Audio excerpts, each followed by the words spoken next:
বিসমিল্লাহির রহমানির রহিম। আসসালামু আলাইকুম।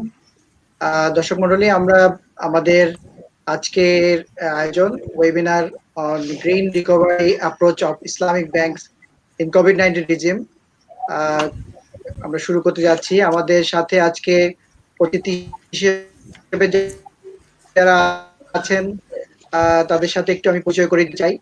আমাদের আজকের এই টপিকের উপরে যিনি কিনোট স্পিচ দিবেন, আমাদের গ্রিন ব্যাংকিং এর উপরে বেশ অভিজ্ঞতা সম্পন্ন এবং বাংলাদেশ অনেক পলিসি গাইডলাইনের সাথে যার সম্পৃক্ততা রয়েছে, professor doctor Shah Mohammad Ahsan Habib, director training, Bangladesh institute of bank management. Discussion হিসাবে আমরা পেয়েছি বেশ কিছু স্বনামধন্য যারা গবেষক, তাদেরকে আমাদের সাথে আজকে আমরা সংযুক্ত করব। তার ভিতরে রয়েছেন director general, Bangladesh institute of bank management, doctor Mohammad Akhtaruzzaman. USA থেকে, ইউনিভার্সিটি অফ নিউ অরলিন্স থেকে আমাদের সাথে সংযুক্ত হচ্ছেন প্রফেসর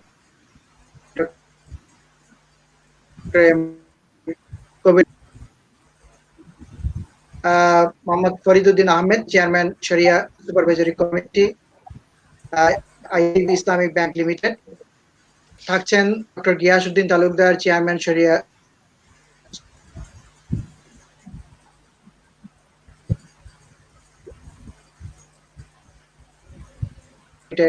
এবং Abu Jafar Mohammad Saleh, managing director and CEO, Islamic finance and investment limited. আমরা আমাদের আজকের এই ওয়েবিনারে আমাদের সম্মানিত অতিথি এবং কিনোট স্পিকারকে স্বাগত জানাচ্ছি। সম্মানিত অতিথি, আমরা আমাদের আয়োজনের শুরুতেই মহাপবিত্র আল কোরআন থেকে তেলাওয়াতের মাধ্যমে আমরা শুরু করব। এই পর্যায়ে মহাগ্রন্থ আল কোরআন থেকে তেলাওয়াত হচ্ছে। বিসমিল্লাহির রহমানির রহিম। In the name of Allah, the entirely merciful, the especially merciful. Alam nashrah laka sadrak. Did we not expand for you, O Muhammad, your breast? وَوَضَعْنَا عَنْكَ وِزْرَكَ. And we removed from you your burden, الَّذِي أَنْقَضَ ظَهْرَكَ. which had weighed upon your back, وَرَفَعْنَا لَكَ ذِكْرَكَ. and raised high for you your repute. فَإِنَّ مَعَ الْعُسْرِ يُسْرًا. For indeed, with hardship will be ease. إِنَّ مَعَ الْعُسْرِ يُسْرًا. Indeed, with hardship will be ease. فَإِذَا فَرَغْتَ فَانصَبْ.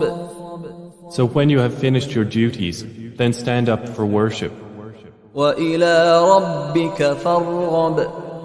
and to your Lord direct your longing.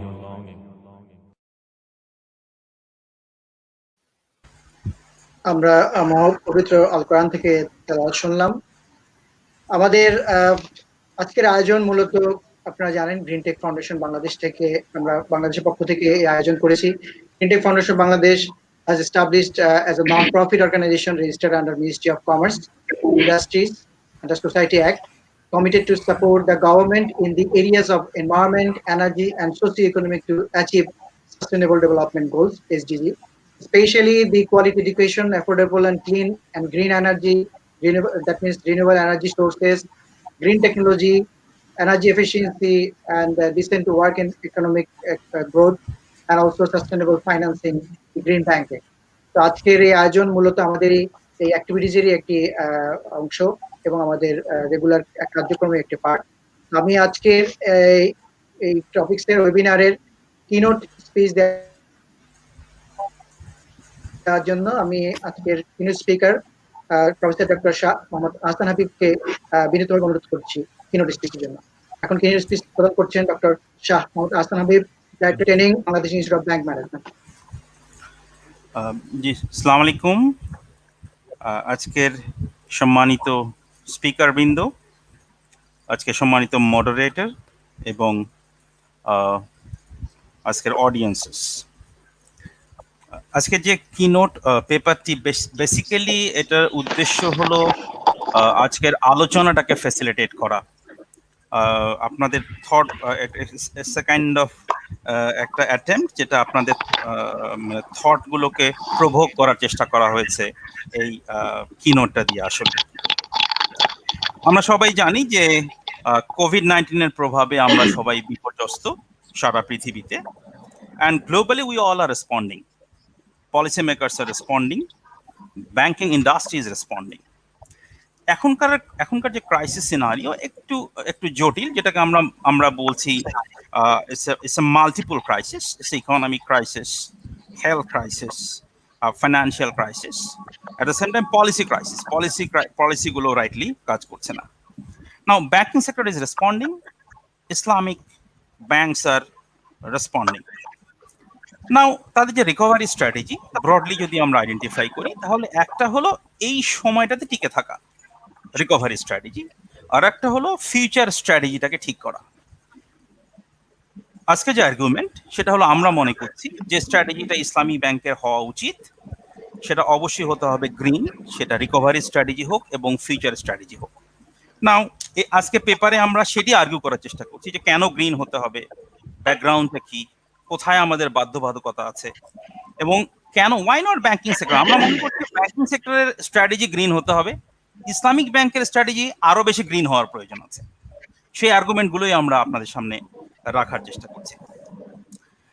Now, if we try to identify the root cause of this particular COVID-19 scenario, we have got a lot of published literature at this moment. আমরা বলছি environmental distraction,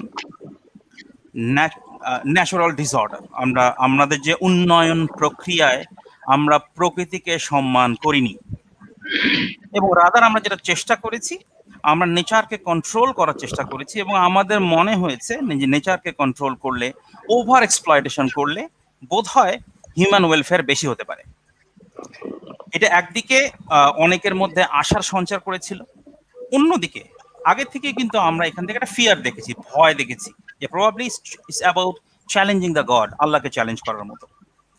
এবং পরবর্তী সময় কিন্তু আমরা দেখেছি যে যেখানে ওভার এক্সপ্লয়টেশন হয়েছে, এবং আজকে যে result COVID-19 because of all those, তার মানে আমরা কিন্তু যদি এখন পবিত্র কোরআন এবং হাদিস থেকে রেফার করি, তাহলে সেখানে আমরা সুস্পষ্ট সতর্কতা এবং নির্দেশনা পাব যে প্রকৃতিকে আসলে চ্যালেঞ্জ করলে মানুষ বিপর্যস্ত। প্রকৃতিকে চ্যালেঞ্জ করার কিছু নাই। আর একটা হলো যে প্রকৃতিকে কিভাবে ম্যানেজ করতে হবে সে ব্যাপারেও কিন্তু সুস্পষ্ট নির্দেশনা পবিত্র কোরআন এবং হাদিস আছে। না, বর্তমান সময়ের যদি অনেকগুলো গবেষণাকে আমরা পর্যালোচনা করি, সেগুলো কিন্তু ক্লিয়ারলি ইন্ডিকেট করে যে এখনকার যে ইকোনমিক রিকভারি স্ট্র্যাটেজি, সেটা যদি আপনি এনভায়রনমেন্টকে অনার করে, রেসপেক্ট না করে ডিজাইন করেন, তাহলে probably in the coming days আমরা কোভিডের থেকে এমন বড় কিছুর মুখোমুখি হতে পারি, এবং হয়তোবা নিজেদেরকে ধ্বংস করার জায়গায় নিয়ে যেতে পারি, যেটা কোভিড-19 অলরেডি আমরা অনেকটাই ফিল করা শুরু করেছি। আমি একটা অক্সফোর্ডে একটা রিসেন্ট স্টাডি রেফার করি, যেটা আগে অনেকগুলো স্টাডি ছিল, বাট সাম্প্রতিক সময়ের একটা রিসেন্ট স্টাডি, যেখানে বিভিন্ন ক্রাইসিস সময়ের যত ধরনের রিকভারি প্যাকেজ সেগুলো নিয়ে একটা স্টাডি করা হয়েছে। Because whatever you do, আমরা যখন কোনো কিছু করি, রিকভারি করার চেষ্টা করি, ইকোনমিক অ্যাক্টিভিটিতে ইনভেস্টমেন্ট করি, তখন economic return is very very important. So কিন্তু আমরা ইকোনমিক রিটার্নগুলো কোন সময়ের জন্য ক্যালকুলেট করছি? আমরা করছি short term, medium term, long term, এবং বেশিরভাগ ডিসিশনের ক্ষেত্রে আমরা লং টার্মে ভাবতে পারিনি, আমরা শর্ট টার্মে ভেবেছি বা ভাবতে বাধ্য হয়েছি, যেটা এখনো করছি আমরা হয়তো যখন রিকভারি স্ট্র্যাটেজি ফর্মুলেট করছি। নাও এই স্টাডির আউটকাম হলো যে ডেভেলপিং কান্ট্রি কনটেক্সটে রুরাল এবং এগ্রিকালচারাল সেক্টরের যে সমস্ত প্রজেক্ট এনভায়রনমেন্টকে অনার করে ইমপ্লিমেন্ট করা হয়েছে ওভার দ্য ইয়ার্স, তাদের long term economic, social and environmental return is optimal, maximum. তার মানে আমাদের কাছে সে লজিক কিন্তু স্ট্রংলি আছে যে ইকোনমিক রিকভারি স্ট্র্যাটেজি গ্রিন হওয়া দরকার। Now come back to the bank, because একটা প্রবলেম হলো, আমরা যদি if we talk about the green strategy of a bank, তাহলে ওভারঅল ইকোনমিক স্ট্র্যাটেজি যদি গ্রিন না হয়, তাহলে কিন্তু শুধুমাত্র ব্যাংক গ্রিন স্ট্র্যাটেজি দিয়ে খুব বেশি দূর মুভ করতে পারবে না। বাংলাদেশের কনটেক্সটে যদি বাংলাদেশের ডেভেলপমেন্টে, ডেভেলপিং কান্ট্রি কনটেক্সটে ডেভেলপমেন্টে ব্যাংকের ভূমিকা কনসিডার করেন, তাহলে আমরা আমাদের মতো কান্ট্রিতে কিন্তু if you ask me to talk about the bank financial industry, তাহলে আমাকে ব্যাংকের কথা 90% টাইম অ্যালোকেট করতে হবে ব্যাংক নিয়ে কথা বলতে গেলে। মানে ব্যাংক নিয়েই 90% কথা বলতে হবে, বিকজ ব্যাংকই মূলত ব্যাংক বেসড সিস্টেম। আমাদের সিস্টেমটা ব্যাংক বেসড, অনেকগুলো ডেভেলপিং কান্ট্রিতে সিস্টেমটা মোটামুটি এরকমই। এবং সেখানে ইসলামী ব্যাংকগুলোর যে market share that is significant. এবং আপনি যদি গত কয়েক বছরের বেশ আপনি গ্রোথ রেটগুলো দেখেন, তাহলে ইসলামী ব্যাংকের গ্রোথ রেট কিন্তু সিগনিফিকেন্ট, এবং অলরেডি তারা 25% মার্কেট শেয়ার হোল্ড করে আছে, এবং অনেকগুলো ব্যাংক কিন্তু কনভার্সন পর্যায়ে আছে। সুতরাং এই দিকে এই ট্রেন্ডটা ইস লক্ষণীয়। এখন ইসলামী ব্যাংকিং যদি আপনি ভালো করে পর্যালোচনা করি, you know much better, it's not about only giving credit.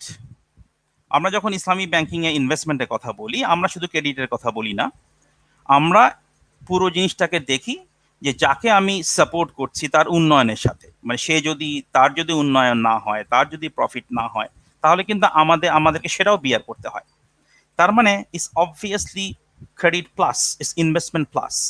এবং গ্রিন ব্যাংকিং এর আইডিয়াটাও কিন্তু তাই, যে আপনি যখন আপনি লেন্ডিং, গ্রিন ফাইন্যান্সিং, আপনি যখন লেন্ডিং করছেন, তখন if it is green financing, যখন লেন্ডিং করছেন, তখন আমরা অবজার্ভ করছি যে এটা আলটিমেট ইম্প্যাক্টটা কি। It's not only about giving money, পরিবেশের ক্ষতি করছে কিনা, সমাজের উপকার করছে কিনা, অনেকগুলো জিনিস আমরা কনসিডারেশনে আনছি।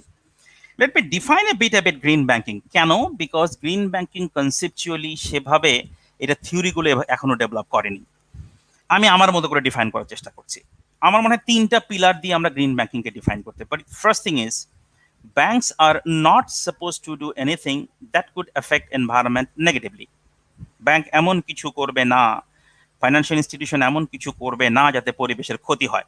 অবভিয়াসলি এটা সম্ভব না, আমরা জানি এটা সম্ভব না, প্র্যাকটিক্যালি সম্ভব না। বাট এটাকে আমরা বলছি গ্রিন ভিশন, যেটাকে সামনে রেখে আমরা মুভ করব না। What about the second pillar? Second pillar হলো, banks are supposed to be operated in such a way so that environmental negative impact can be minimise. এটা তো করা যাবে দুইভাবে। একটা হলো ইনহাউস এনভায়রনমেন্ট ম্যানেজমেন্ট, আমরা যেভাবে ব্রাঞ্চগুলো ম্যানেজ করি, অপারেশনটা যেভাবে ম্যানেজ করি, সেখানে এনভায়রনমেন্টাল রিস্কটাকে মিনিমাইজ করা। আর একটা হলো ফাইন্যান্সিং, আমি ফাইন্যান্সিং এর সময় এনভায়রনমেন্টাল রিস্কটাকে অ্যাসেস করছি যে এটার দ্বারা পরিবেশের ক্ষতি হবে কিনা। That is second pillar. And third pillar is resource saving. আমরা অনেক ন্যাচারাল রিসোর্সেস ব্যবহার করছি, এবং আইডিয়াটা হলো যে আমরা নন রিনিউয়েবল রিসোর্সেস বেশি কম ব্যবহার করব, রিনিউয়েবল রিসোর্সেস বেশি ব্যবহার করব, সো দ্যাট আমাদের রিসোর্সেসকে আমরা সেভ করতে পারি for the future generation. So collectively these are the broad 3 pillars of green banking. So we are talking about this particular concept, এবং আমরা মনে করছি, এই পেপার আর্গিউ করছে যে ইসলামী ব্যাংকের জন্য এটা আরো অনেক বেশি রেলেভেন্ট। আপনি যদি পবিত্র কোরআন এবং হাদিসকে রেফার করেন, তাহলে clearly you can easily understand যে প্রবাবলি আমরা ইভেন ইসলামী ব্যাংকাররাও যতটা ওনারা এর অন্য পিলারগুলো নিয়ে কথা বলছেন, আমি বোধহয় ততটা এক্স্যাক্টলি এই পিলার নিয়ে কথা বলতে দেখিনি। বরং কিন্তু আমি কোরআনের যে সমস্ত আয়াত বা তার যে রেফারেন্স, সেগুলো যদি আমরা পর্যালোচনা করি, তাহলে তো আমরা এমন ফিনান্স করতেই পারি না যেটা পরিবেশের ক্ষতি করে। আমরা তো এমন ফিনান্স করতেই পারি না যেটা পরিবেশের ক্ষতি করে। আমরা এমন ফিনান্স করতেই পারি না। সুতরাং ultimately the entire activities has to be green. Entire banking has to be, ইসলামী ব্যাংকের entire banking has to be green. এবং গ্রিন ব্যাংকিং এর এখনকার কনটেক্সটে যদি ভাবেন, তাহলে গ্রিন ব্যাংকিং কে আর আলাদা ব্যাংকের ব্রাঞ্চ হিসেবে ভাবার জায়গা নাই। যেমন সেন্ট্রাল ব্যাংকের কনটেক্সটে যদি ভাবেন, তাহলে দেখবেন তাদের একটা সাস্টেনেবল ব্যাংকিং নামে একটা ডিপার্টমেন্ট আছে। যদিও সাস্টেনেবল ব্যাংকিং কনসেপ্ট অনেক ব্রড, তারা সাস্টেনেবল ব্যাংকিং বলতে গ্রিন ব্যাংকিং এবং সিএসআর গুলোই হ্যান্ডেল করেন। ব্যাংকের সাস্টেনেবল ফাইন্যান্স ইউনিট বলতে ওনারা এটাই মিন করেন, যদিও কনসেপ্ট ইজ ব্রড। বাট যদি এখনকার আপনার এই যে প্যান্ডেমিক, তার কারণটাকে সামনে রাখি, তাহলে তো আলাদা ব্রাঞ্চ হওয়ার দরকার নাই, পুরো ব্যাংকিং ব্যবস্থাকেই ট্রান্সফর্ম করতে হবে। তার মানে সবগুলো ব্যাংকিং অ্যাক্টিভিটিসই হতে হবে যাতে পরিবেশের কোনো ক্ষতি না হয়। এবং সেটা তো ইসলামী ব্যাংকের জন্য আমার তো মনে হয় সব সময়ের জন্যই জরুরি। এটা আপনাকে, আমাদের পবিত্র কোরআনই এটা অ্যালাউ করে না যে আপনি এমন ফাইন্যান্সিং করেন যাতে পরিবেশের ক্ষতি হয়। নাও ইভেন যদি গ্রিন ফাইন্যান্সিং এর আর একটা ইম্পর্টেন্ট অ্যাসপেক্ট হলো যে এটা কিন্তু ইনক্লুসিভ। ইভেন বাংলাদেশের যে গ্রিন ফাইন্যান্সিং যতটা হয়েছে, এটা বেসিক্যালি পলিসি ড্রিভেন। আমাদের যে গ্রিন ফাইন্যান্সিং বাংলাদেশে হয়েছে, that is policy driven green banking. এবং এখানে যদি আইডেন্টিফাই করেন তাহলে দেখবেন যে আমাদের গ্রিন নর্মালি রুরাল এলাকায় মাত্র টোটাল ফাইন্যান্সিং এর আমরা যে পরিমাণ ডিপোজিট কালেক্ট করি অ্যারাউন্ড 20%, আমাদের যায় কিন্তু সেখানে ফাইন্যান্সিং করি আমরা লেস দেন 10%। কিন্তু আপনি ইভেন লো ইনকাম পিপলের কাছে যায় অনেক ইনসিগনিফিকেন্ট পোর্শন। বাট আপনি যদি গ্রিন ফাইন্যান্সিং যে অংশটা এ পর্যন্ত ফাইন্যান্স করা হয়েছে বাংলাদেশে, এটা দেখবেন 70% কিন্তু রুরাল এলাকায় যাচ্ছে। এবং তার মানে এটা এনভায়রনমেন্টের, পরিবেশের উপকারের সাথে সাথে ইনক্লুসিভ ব্যাংকিং এর ক্ষেত্রেও এই এরিয়াটাতেও কিন্তু একটা রিমার্কেবল কন্ট্রিবিউশন রাখছে।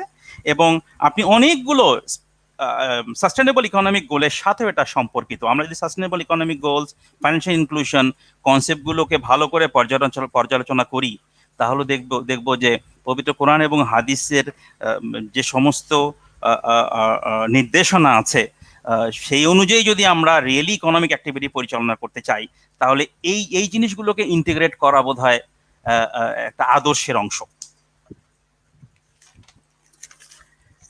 নাও মূল কথা, আমরা কি চাই আসলে, কি উদ্দেশ্যে এই আলোচনা, কি চাচ্ছি।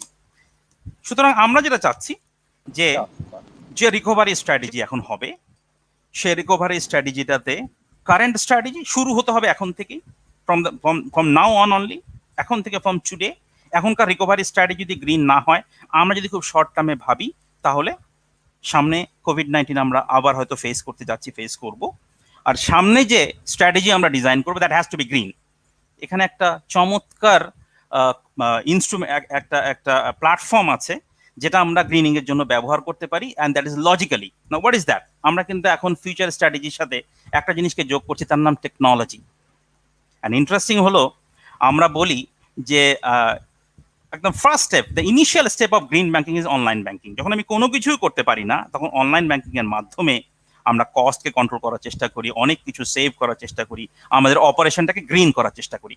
এবং এখনকার ফিউচার ব্যাংকিং কিন্তু ইস অ্যাবাউট টেকনোলজি। সুতরাং টেকনোলজিকে ব্যবহার করে we are talking about comprehensive green strategy, recovery strategy, and designing our future green banking.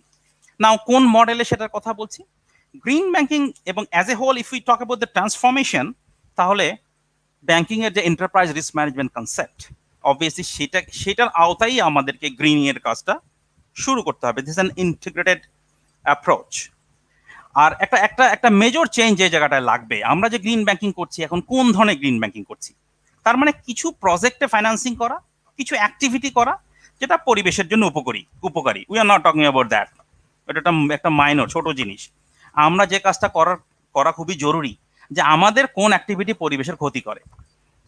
যদি কোনো ব্যাংক ফাইন্যান্সিং করে, ব্যাংকিং করে এবং পরিবেশের ক্ষতি কম করে, তাহলে তার গ্রিন ফাইন্যান্সে প্রজেক্ট করার, গ্রিন ব্যাংক মানে ট্রুলি আজকে যে গ্রিন ব্যাংকিং যেটাকে বলছি আমরা, গ্রিন ফাইন্যান্সিং, সেখানে ফাইন্যান্স করার রেসপন্সিবিলিটি কম। বাট আজকে যদি আমি কোন ব্যাংক, গ্রিন ব্যাংক যদি আইডেন্টিফাই করতে চাই, টপ 5, টপ 6 যাদেরকে আইডেন্টিফাই করছি, কিসের বেসিসে করছি? ধরেন আপনার 90% প্রজেক্ট হলো আপনি পরিবেশের ক্ষতি করছেন, কিন্তু কিছু গ্রিন ফাইন্যান্সিং এ, কিছু গ্রিন প্রজেক্টে আপনি ফান্ডিং করছেন, you will be in the list. আর যদি কেউ হয় যে মোটামুটি নিউট্রাল প্রজেক্ট, কোনো ক্ষতিকারক মানে প্রজেক্টে ফাইন্যান্সিং করছেন না, কিন্তু গ্রিন প্রজেক্টও ফাইন্যান্স করছেন না, you will not be in the list. কিন্তু তাহলে ব্যাপারটা কি দাঁড়ালো? আপনি 90% প্রজেক্টে পরিবেশের ক্ষতি করছেন, আর মাত্র অল্প কিছু 2-3% গ্রিন ফাইন্যান্সিং করার জন্য you will be in the list. So স্ট্র্যাটেজিটা তো কম্প্রিহেন্সিভ স্ট্র্যাটেজি না। সো আমরা যে এখানে দুটো পার্ট, একটা হলো আমার কোনো অ্যাক্টিভিটির দ্বারা পরিবেশের কোনো ক্ষতি হবে না, আর একটা হলো আমি পরিবেশের উপকার করে এই ধরনের প্রজেক্টগুলোতে ফাইন্যান্সিং করবো, এই ধরনের অ্যাক্টিভিটিগুলো পালন করবো। সো আমরা কিন্তু দ্বিতীয়টা করার চেষ্টা করছি। It's a good initiation, fine. But প্রথমটা কিন্তু আমরা ওইভাবে করছি না। বিভিন্ন প্রজেক্টে হয়তো রিস্কের একটা স্কোরিং করার চেষ্টা করছি, বাট এটার কোনো সিগনিফিকেন্ট মানে এটা সেইভাবে এখনো এনফোর্স করা যায়নি। তো সেইখানে একটা মেজর চেঞ্জ কিন্তু আমাদের প্রয়োজন হবে। সেকেন্ড হলো যে আরেকটা স্ট্র্যাটেজি দরকার, যে এই মুহূর্তে আমরা জানি যে এই ক্রাইসিসের সময় employee motivation is the most important thing. এবং অনেক ব্যাংকে দেখেন এমপ্লয়িরা ভয় আছে চাকরি চলে যাবে কিনা, দে আর নট মোটিভেটেড। তাহলে তো এই সময়, যে সময় ওনাদের সবচেয়ে বেশি প্রোডাক্টিভিটি দরকার, সবচেয়ে বেশি সাপোর্টের দরকার, এই সময় ওনাদের প্রোডাক্টিভিটি কম নাই। গ্রিন ব্যাংকিং এ নর্মাল সময়েও আমরা দেখেছি, আমাদের অনেকগুলো অ্যাসেসমেন্টও এটা বের হয়ে এসছে, যে policy level, policy maker, top লেভেলে এভরিবডি ইজ কনভিন্সড, লোকাল লেভেলে যেখানে এনফোর্স করা হচ্ছে ওনার মনে হচ্ছে এগুলো ঝামেলা, because it is financing plus, আপনি শুধু টাকা দিলে তো হচ্ছে না, দেয়ার আর লট অফ থিং, অনেক কিছু আপনাকে কম্পাই করতে হচ্ছে, সাথে সাথে অনেক ধরনের সাপোর্ট লাগছে। এবং আপনি যদি এই আদর্শটাকে অ্যাকসেপ্ট না করেন তাহলে কিন্তু এটা এনফোর্সমেন্ট কখনো হয় না। সুতরাং এমপ্লয়ীদেরকে সেইভাবে যদি আপনি রেডি না করেন তাহলে আহ, এটা এটা এটা কখনো ট্রু অর ট্রু ওই অর্থে গ্রিন ব্যাংকিংকে এনফোর্স করা সম্ভব না। থার্ড হলো ইসলামী ব্যাংক কে আমরা ওনারা আপনারা যেভাবে ব্র্যান্ডিং করছেন দ্যাট ইজ গুড, ইন্টারেস্ট বা অন্য যেগুলো দিয়ে ব্র্যান্ডিং করছেন, আমি কিন্তু খুব বেশি দেখিনি যে গ্রিনকে টেনে নিয়ে আপনারা ব্র্যান্ডিং করেছেন, এটা বোধহয় খুব বেশি আমি দেখিনি। তো ওয়াই নট, কেন না গ্রিনকে টেনে নিয়ে আপনারা ব্র্যান্ডিং করবেন? That is a big big way of branding and marketing, যে গ্রিন তারা পরিবেশের ক্ষতি করছে না, এটা ইটস এ বিগ থিং। তো কেন না ওইটাকে টেনে নিয়ে মার্কেটিং করার একটা জায়গা তৈরি হবে যদি সেই গ্রিনিং এর ইনিশিয়েটিভটা নেওয়া হয়।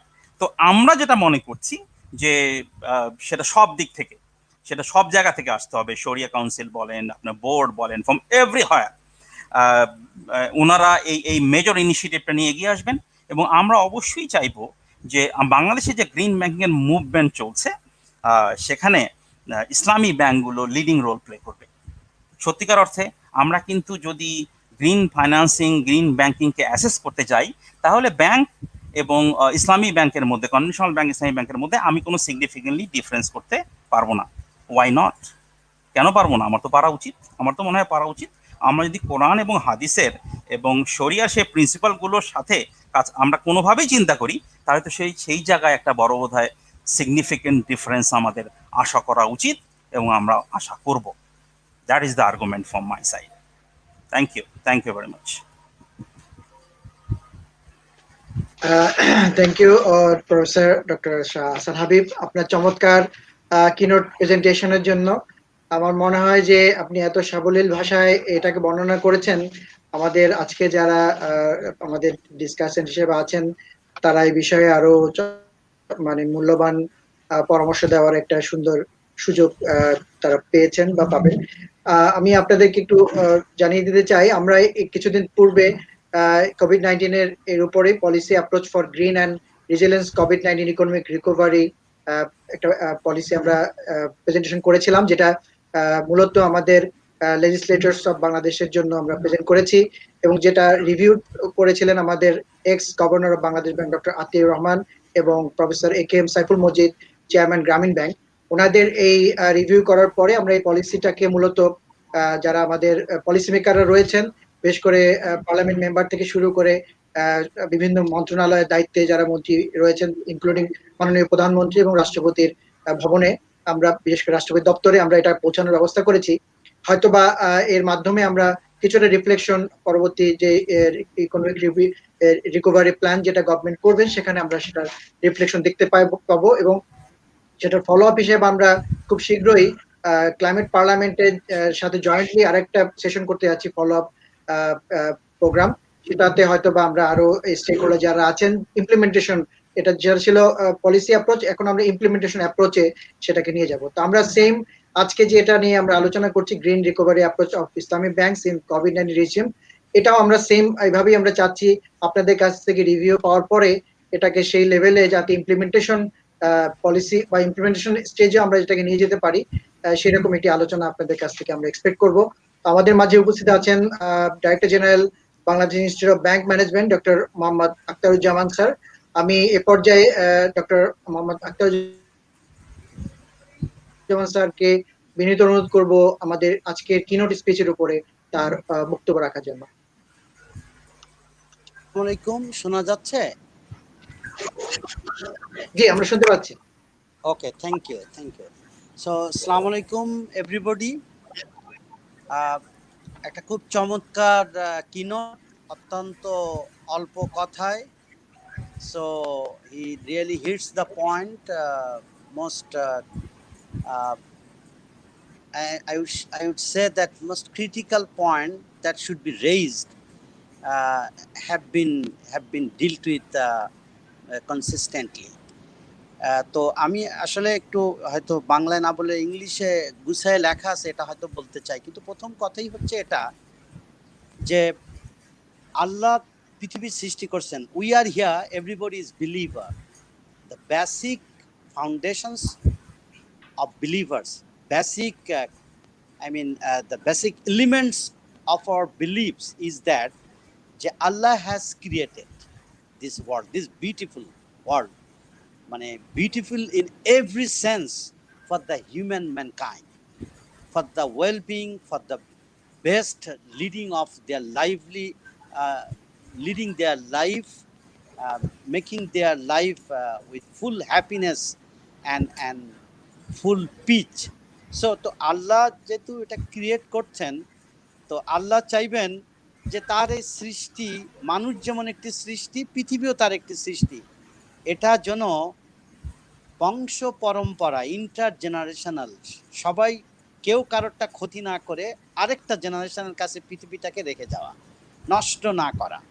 তো আমাদের every economic activities for livelihood, it affects the environment, affects the globe, water, land, air, and everything. So আমাদের অ্যাক্টিভিটিসে আমাদের তো responsibility directly with the creator. তো as a part, as a component of this, আমাদের যে banking, এটাও তো economic অ্যাক্টিভিটিসের financing side. তো সেখানেও তো আল্লাহর যে যে কমেন্সমেন্ট, যে কমান্ড, অলমাইটি আল্লাহ যে কমেন্সমেন্ট অ্যান্ড কমান্ড, সেটা তো we have to follow literally, অক্ষরে অক্ষরে আমাদেরকে তো ফলো করতে হবে।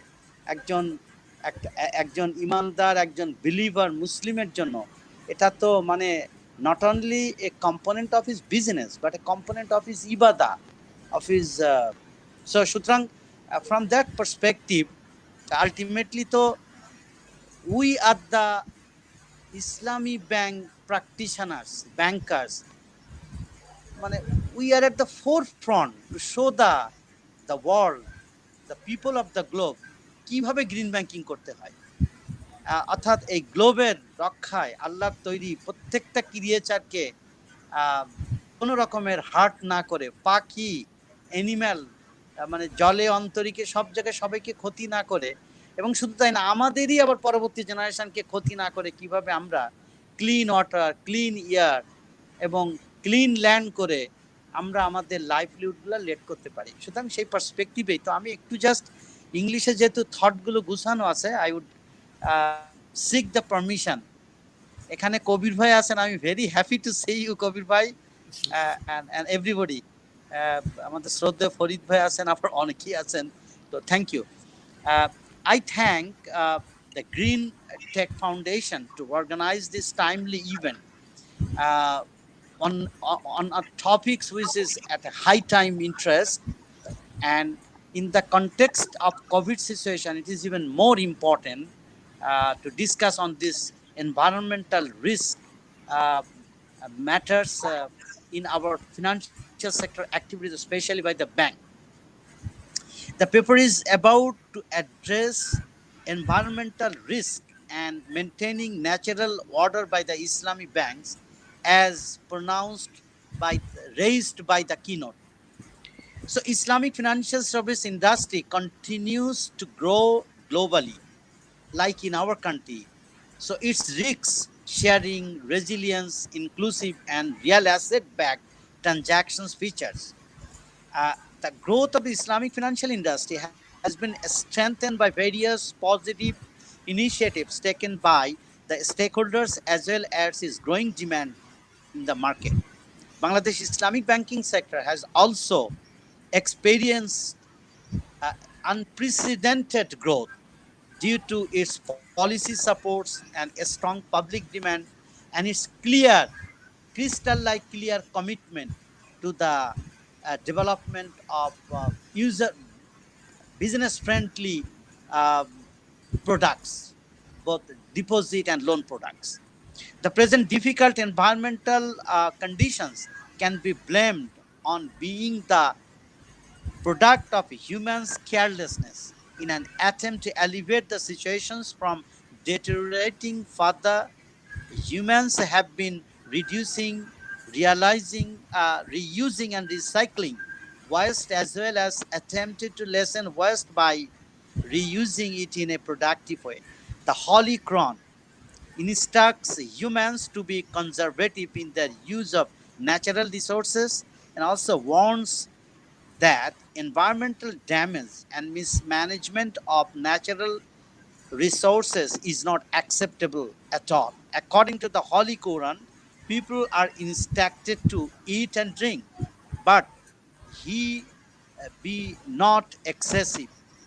Indeed, Allah subhanahu wa ta'ala does not like those who commit who is also stressed that commit those who commit excess utilization of everything. In the Quran, it is also stressed that the wasteful are brothers of the devils, and even has shaitan become in his Lord ungrateful, um, and, and ever has shaitan been to his Lord ungrateful. According to this statement, it is mandatory to avoid misusing natural resources.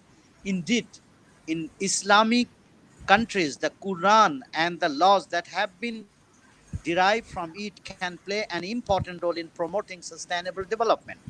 According to the Holy Quran, in the creation of heavens and the earth, in the alternation of the night and day, in the sailing of the ships through the ocean for the profit of mankind, in the rain which Allah sends down from the skies, and with the life which He gives therewith to an earth that is dead, in the beast of all kinds that He scatters through the earth, in the change of the wind and the clouds which they trail like their slaves between the sky and the earth. Here indeed are signs for a people, for the human mankind that are wise. The Holy Quran and the Sunnah provide ideas about how to maintain sustainable development around the world, which has been clearly expressed in those Quranic verses of Almighty Allah.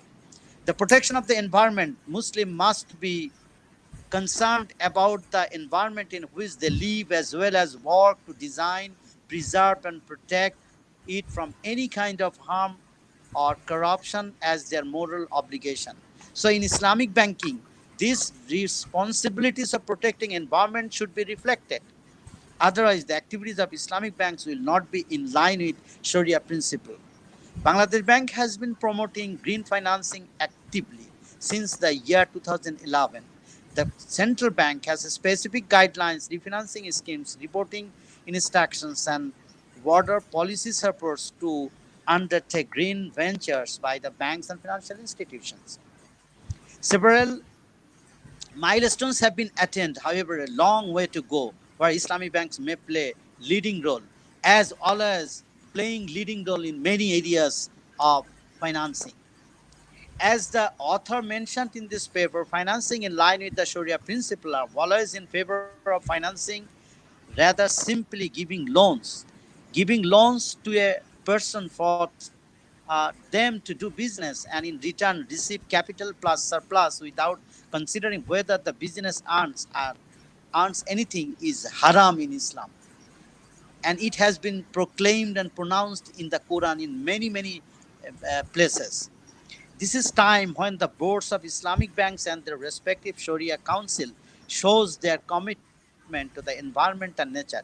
This is all about the future of banking. In addition, using technology for efficiency and reducing cost is also green in nature, and thus should be promoted by the Islamic banks as part of their upcoming green recovery strategy. So আমি আপনাদের যে সারা দেশে 20টা জায়গায় আপনারা যে automation নিয়ে আপনার যে করেছিলেন, যেসব গ্যাদারিংস করেছিলেন, সেখানে আমি একটাতে গিয়েছিলাম। সো আমরা শুনে খুশি হয়েছি যে Islamic bank Bangladesh limited, out of this the leading on, which represents almost 65% of the 7 Islamic bank and the windows. আপনাদের এটিএম এবং আদার যে ফ্যাসিলিটিসগুলো সাংঘাতিকভাবে আপনার বাড়াচ্ছেন এই বছরে। আমার মনে হয় যে ৩,৫০০ আপনাদের এটিএম হবে এবং অনেকগুলো ফাংশনালিটি ডেভেলপ করবে আপনার। Automation is a part and parcel of green banking, which really saves the trees, because trees are used as the raw material for papers, and also commuting in the city and all this energy and everything. So transportation save, paper save, human energy save, health hazards will be removed from this kind of automation. So it's really something that you start afresh in a very heavy way. So I'm happy to be a part of your discussion. Thank you everybody. Assalamu alaikum. Thank you, sir. Thank you for your nice feedback on our today's keynote speech. Hopefully, we'll keep it note, and definitely it will be count as a review part of this keynote speech. এই পর্যায়ে আমরা আমাদের মাঝে আজকে আমরা very lucky যে আমাদের সাথে সংযুক্ত হচ্ছেন professor doctor M Kabir Hasan. উনি professor of finance, department of economics and finance, university of New Orleans, USA. সুদূর ইউএসএ থেকে আমাদের সাথে আজকে এই বিষয়ে আলোচনা করার জন্য সংযুক্ত হচ্ছেন professor doctor M Kabir Hasan. আমি স্যারকে আজকে আলোচনায় অংশগ্রহণ করার জন্য অনুরোধ জানাচ্ছি। Auzu billahi minash shaitanir rajim. Bismillahir rahmanir rahim. Can you hear me? Yes, sir. Assalamu alaikum rahmatullahi wa barakatuh. Walaikum salam. Thank you, Luthur, for inviting me. Salam wa rahmatullahi wa barakatuh. I see a very familiar face, Farid Bhai, Amar Priyo, ex-Islamic Bank Managing Director, Akhtar, আমার অনেক পুরনো পরিচিত। সালেবের সাথে আলাপ হলো, গিয়াসউদ্দিন তালুকদার সাহেব আমি শুনেছি, Abu Omar Faruk Ahmed, a friend of mine, আর আহসান হাবিবের কথা আমি প্রায় শুনি, আজকে ফেস্টিভ্যাল দেখা হলো। আমি একটু স্ক্রিন শেয়ার করতে যাচ্ছি। I want to take a lead from what Professor Habib and Dr. Akhtaruzzama said about green banking. So the way the green banking is being promoted is sort of an extra thing. You do banking, but you make some loans in certain sector, they call this green banking. But if you proceed that way, you are not going to achieve the objective of green banking, environmental balance, sustainability, future. So with this thing, keeping in mind, I have a prepared presentation I want to share with you, and I want to take another lead from Dr. Akhtaruzzama. He mentioned the word minimize waste, but how do you do that? So Luthur, can you give me, how do I share screen? Sir, can you click the share screen? I did.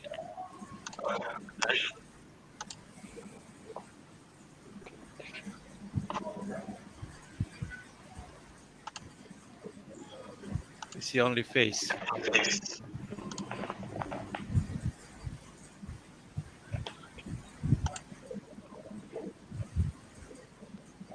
I have a PowerPoint open on my screen.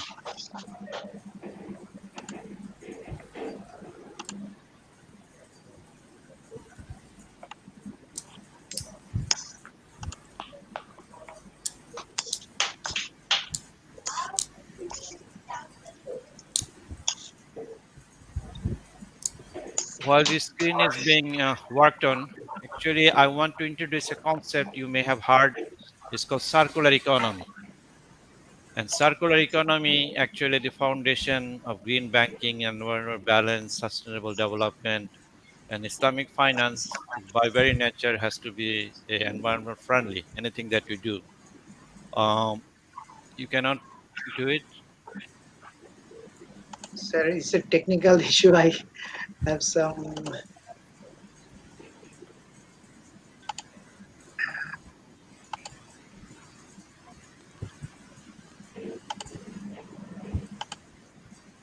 Sorry, sir. Maybe I'm unable to put the technical side. You cannot do that, huh? Okay. Sorry, sir. Let me. Okay, sir. I got it. Sir. I got it. Okay, You got sir. it? Yeah. Yes, now it's you can go visible. ahead. Okay. It's visible. Okay, great. Yeah. Excellent. So You make it full screen, sir. I make it full screen. Okay, I'm doing that. Can you see it full screen? Yes, sir. Yes. It's perfect. It's perfect. Okay, so I'm taking the lead from Professor Habib and Dr. Akhtaruzzaman. So what do you Allah. mean by circular economy? And actually circular economy is the foundation or theoretical concept behind green banking, environment friendly banking and so on. So the linear economic model that you are familiar with, it entails a process of extract, produce, consume and waste. Is one of the major social economic drivers that is greatly reducing the stability of the Earth's ecosystem. It has adverse impact on human livelihood and the global environment. Our goal is to institute a circular economic model that will be utmost importance in order to successfully face the challenge and rescue the Earth's climate from the damage of linear paradigm. And that circular economic model will utilize public-private partnership to introduce a closed-loop approach to production and consumption, use of environment-friendly materials, sustainable product design, efficient industrial processes, and effective waste management system. So if I look at the next slide, so you can see the linear model, you extract from the environment, you produce, you consume, you dispose, and you pollute. But we want to convert that linear system into circular one. So you produce, then you consume, then you reuse, you reproduce, and recycle. So you're trying to use the environment in an environment friendly way and without destroying the ecosystem, so that man and machine and environment, everything lives together. We are talking about technology. At one point, we also live with robot in a coexisting way. So unlike the linear economy, a circular economic model uses a closed loop cycle of production and manufacturing that facilitates significant waste reduction through effective recycling and refurbishing of materials. It saves a great deal of time and money by minimizing the residual loss of production or waste management, as Dr. Akhtar Zone mentioned. So, what are the financial aspects of circular economy? It tremendous potential of circular economic models from a financial valuation perspective, stability and sustainability of the future cash flows. That as a banker, you know what I'm referring to, and you are looking for lower cost of capital for the business person, and sustainable economic process through sharing of information. And circular economic model are considered as risky projects by the investor because of lack of data and evidence of success. So many people doesn't want to go into green banking or green production, or so in finance sense we call this green banking or the circular economic model project entails a higher cost of capital. The risk premium is very high. Despite this high risk premium, the circular economic models are still feasible because of their intangible benefits that you're looking for: sustainable process, it has collaborative efforts, it cultivating relationship among stakeholders, and it has also real embedded option, not from the financial perspective, ওয়ালাইকুম but for আসসালাম। the future Awal work ভাই, as well. মজার ব্যাপার বলি, আমি এখন ইসলামী bank So let's look at what is the connection between circular economy and sustainable development. The circular economy is designed to be more sustainable, ecology friendly in comparison to traditional linear economic model. Minimization of the use of raw materials and the discharge of emission and waste into the environment, maximization of efficiency and value addition in the production process, and due to its enormous scope and potential, circular economy has gained significant research attention in recent years. So if you look at this diagram, so what do you want in sustainable development? You want dignity, you want to end poverty and fight inequality, you want prosperity to grow a strong, inclusive, and transformative economy, you want justice to promote safe and peaceful societies, you want partnership to catalyze global solidarity for sustainable development, we want to protect our ecosystem, the planet. We want to ensure healthy lives, knowledge, and inclusion of women and children into the entire ecosystem. So this is the sustainable development goals, and that goes very directly one-to-one with the concept of circular economy. Now, where does Islamic finance comes in? So the foundation of Islamic finance is based on the principle of sustainable use of livelihood and resources. Dr. Akhtaruzzman quoted from the Quran and Hadith, so is Professor Habib. So if we want to translate this in word, so basically Islamic finance tells us to use efficient use of resources, minimal discharge of harmful objects into the nature, effective waste management in order to minimize residual loss. And sustainable development goals are also supported by Islamic finance through innovative product design. If you look at Islamic banking practice, not only in Bangladesh, all over the world, we are lagging behind in product development in general. And when it talks about environment friendly product development, it is really a lot of research and innovation needs to come in. Yes, we have now Islamic bonds, green sukuk, promote eco-friendly investment financing. So we have made some development in this area. We have also Islamic endowment funds, WACF, provide environment friendly financing to small and medium enterprises. And we also talk about fintech, and that will be the new wave of doing anything, not only in finance, education, you name it.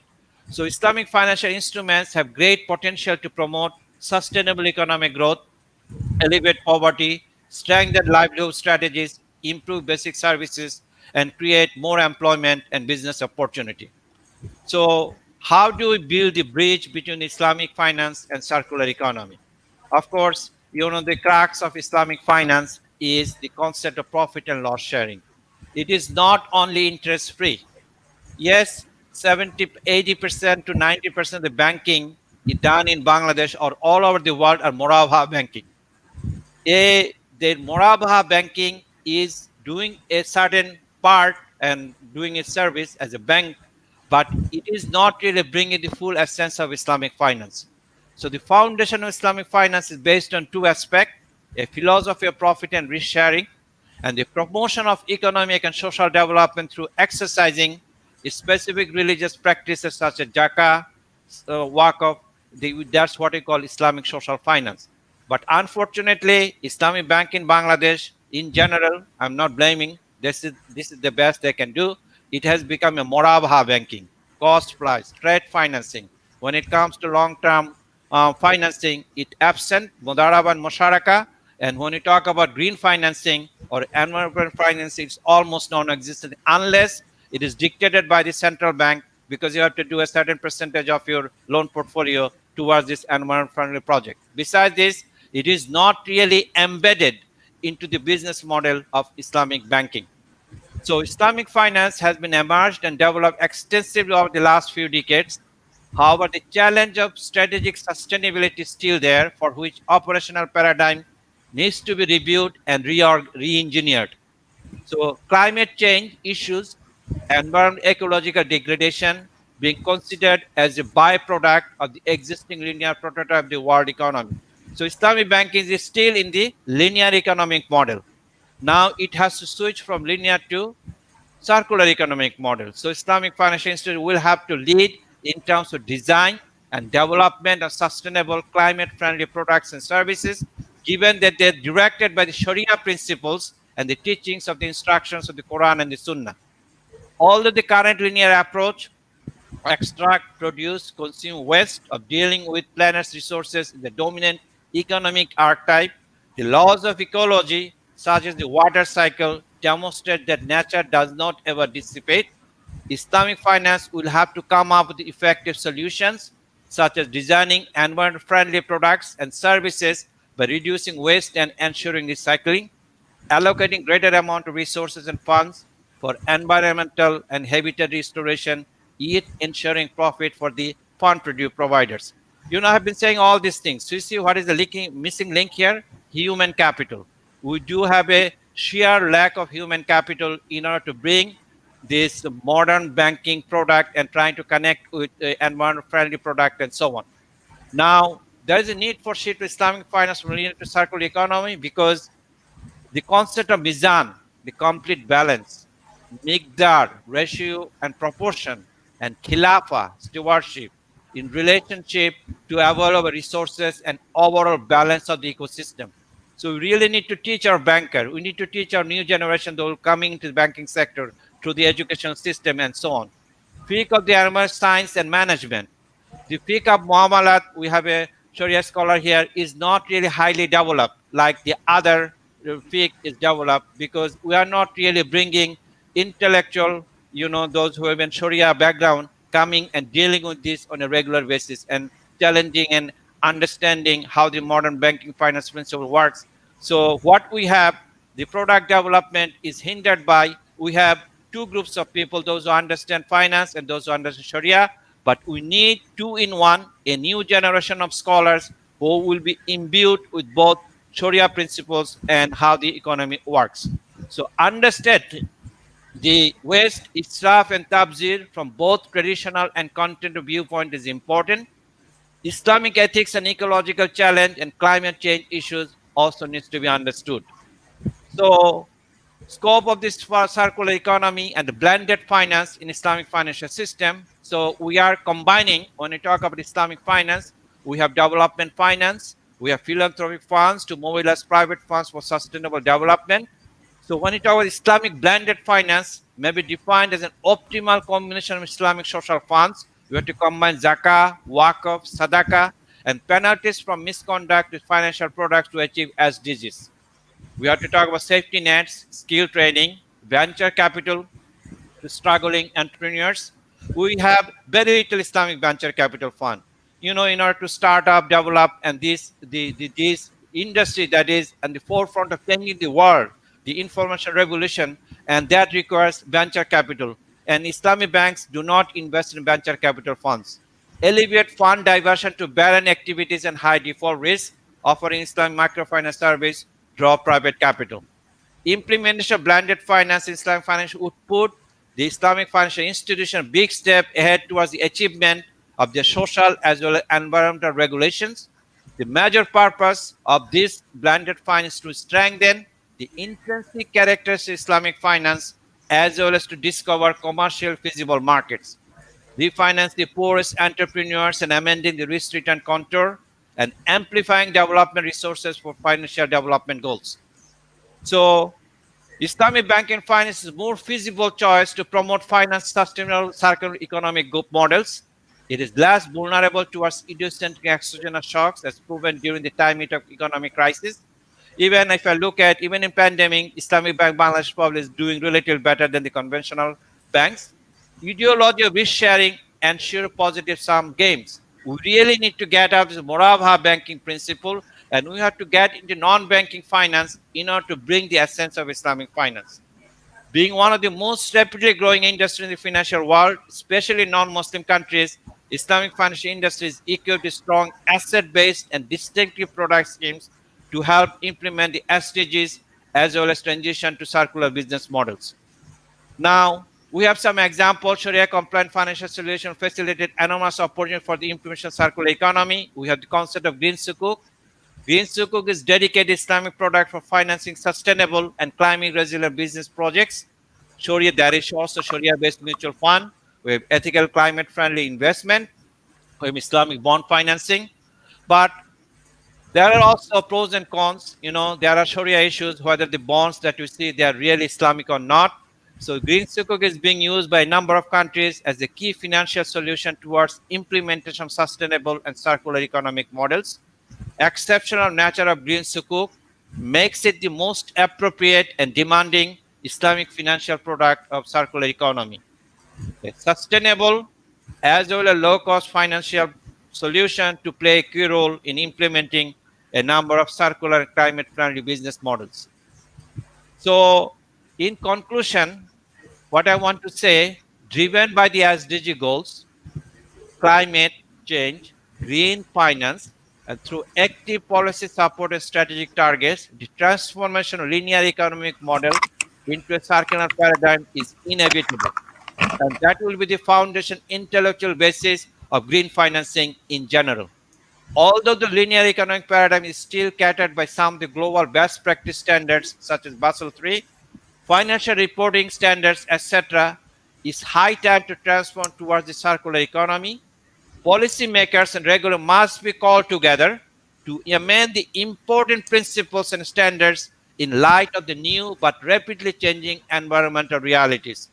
The transformative global scene provides an excellent opportunity for researchers and environmental analysts to undertake more work with the objective of contributing towards the transition to a circular economy, and Islamic banking finance being a less fragile and more sustainable choice as compared to its traditional counterpart must take the steering position in the transition process. And finally, Islamic financial institution must come up with more specialized, unique products such as Greece Sukuk to effectively play its catalyst role in order to transfer the linear economy into the circular economic models. And that's basically my presentation that is coming out of one of my papers that's forthcoming this year, published by the Istanbul University Press. I thank you very much for listening to me. Thank you, sir. Thank you for your very informative and very nice presentation. আমরা এই পর্যায়ে আমাদের discussion হিসেবে আমি অনুরোধ জানাবো Mohammad Fariduddin Ahmed, chairman sharia supervisory committee, ICB Islamic bank limited. Sir, আপনাকে আপনার স্পিচের জন্য অনুরোধ করছি।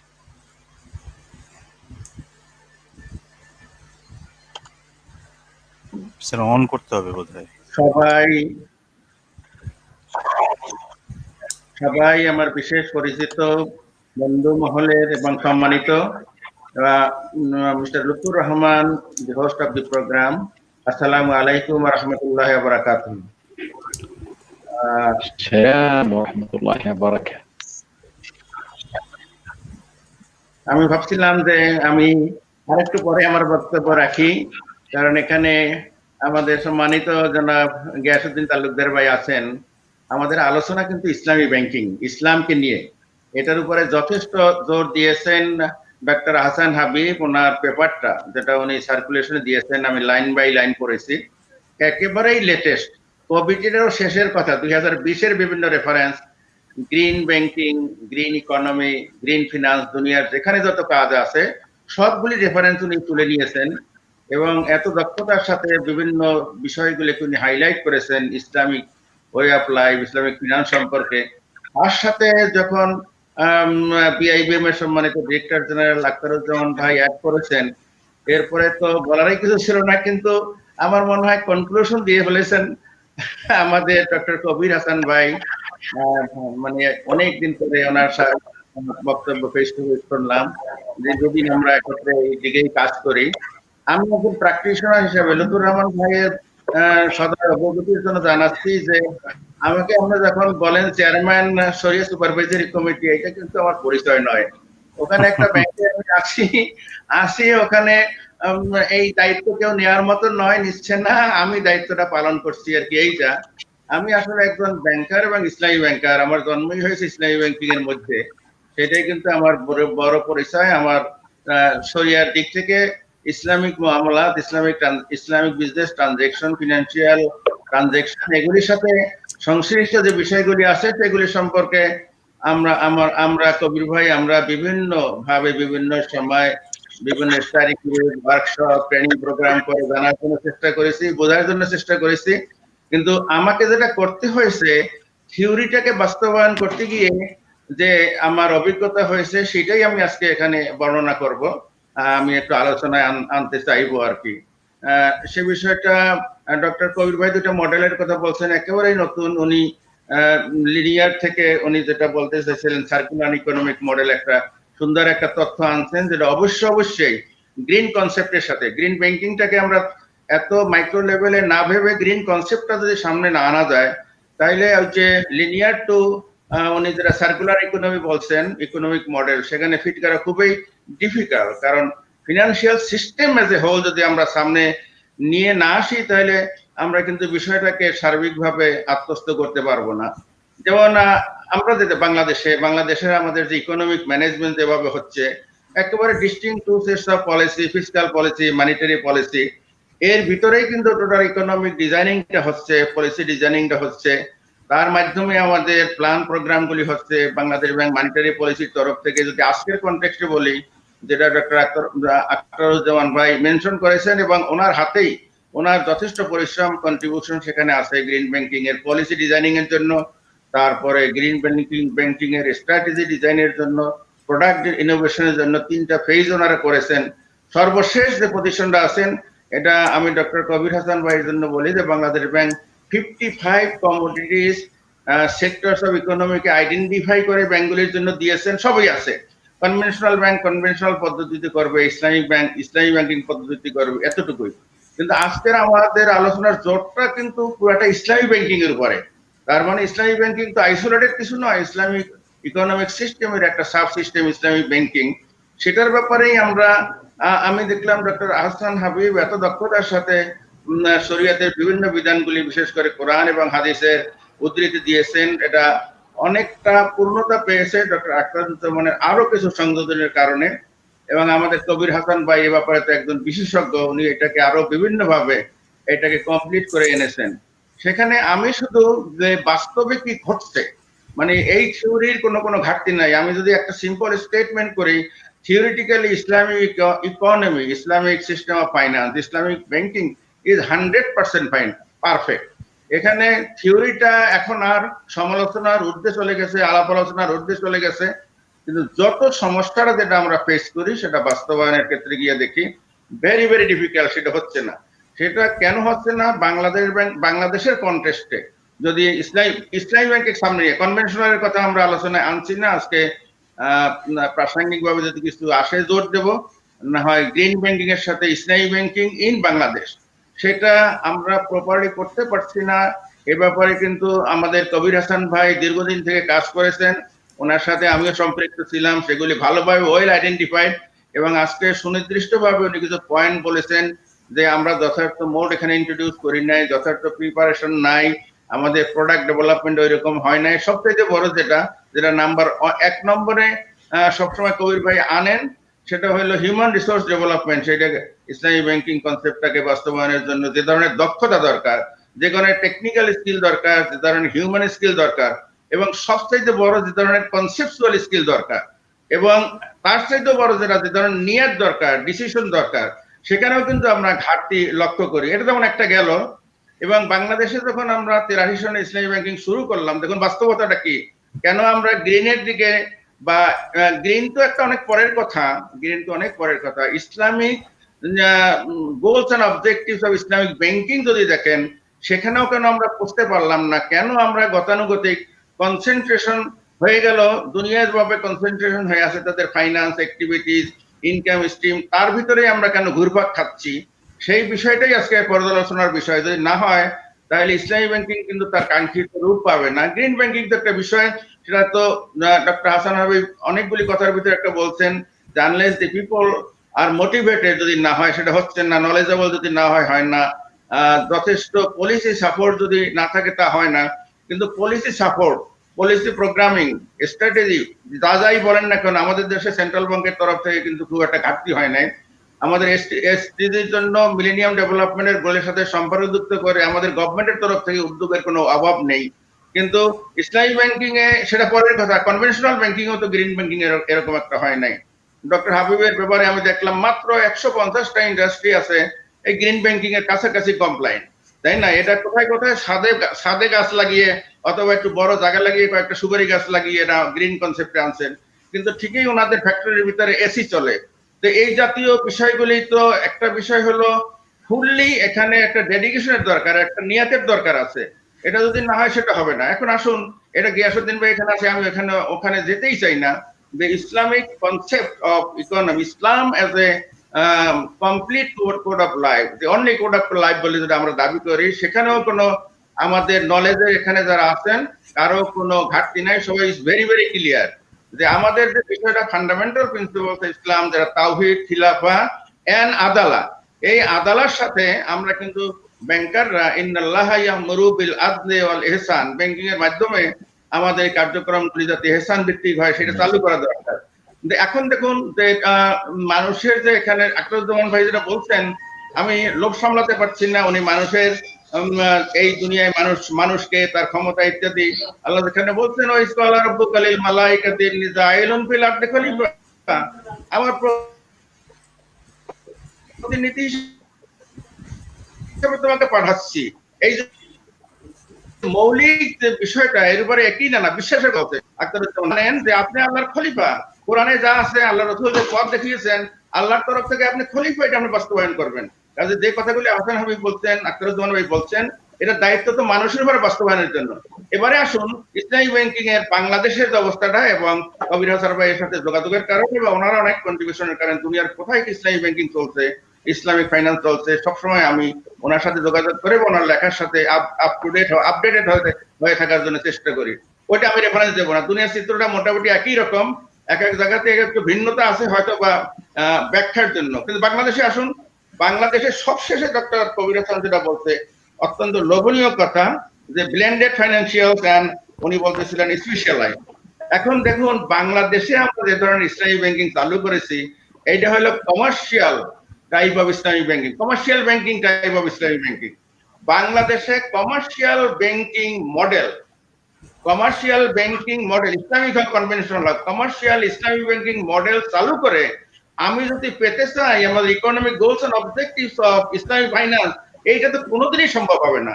এরা কমার্শিয়াল, দুনিয়া ধরে এখানে কমার্শিয়াল, দুনিয়া ধরে সব জায়গাতে কমার্শিয়াল মডেলে, এবং কমার্শিয়াল মডেলের সাথে আমি একজন প্রফেশনাল হিসাবে দেখে ভয়াবহ রূপ নিয়েছে।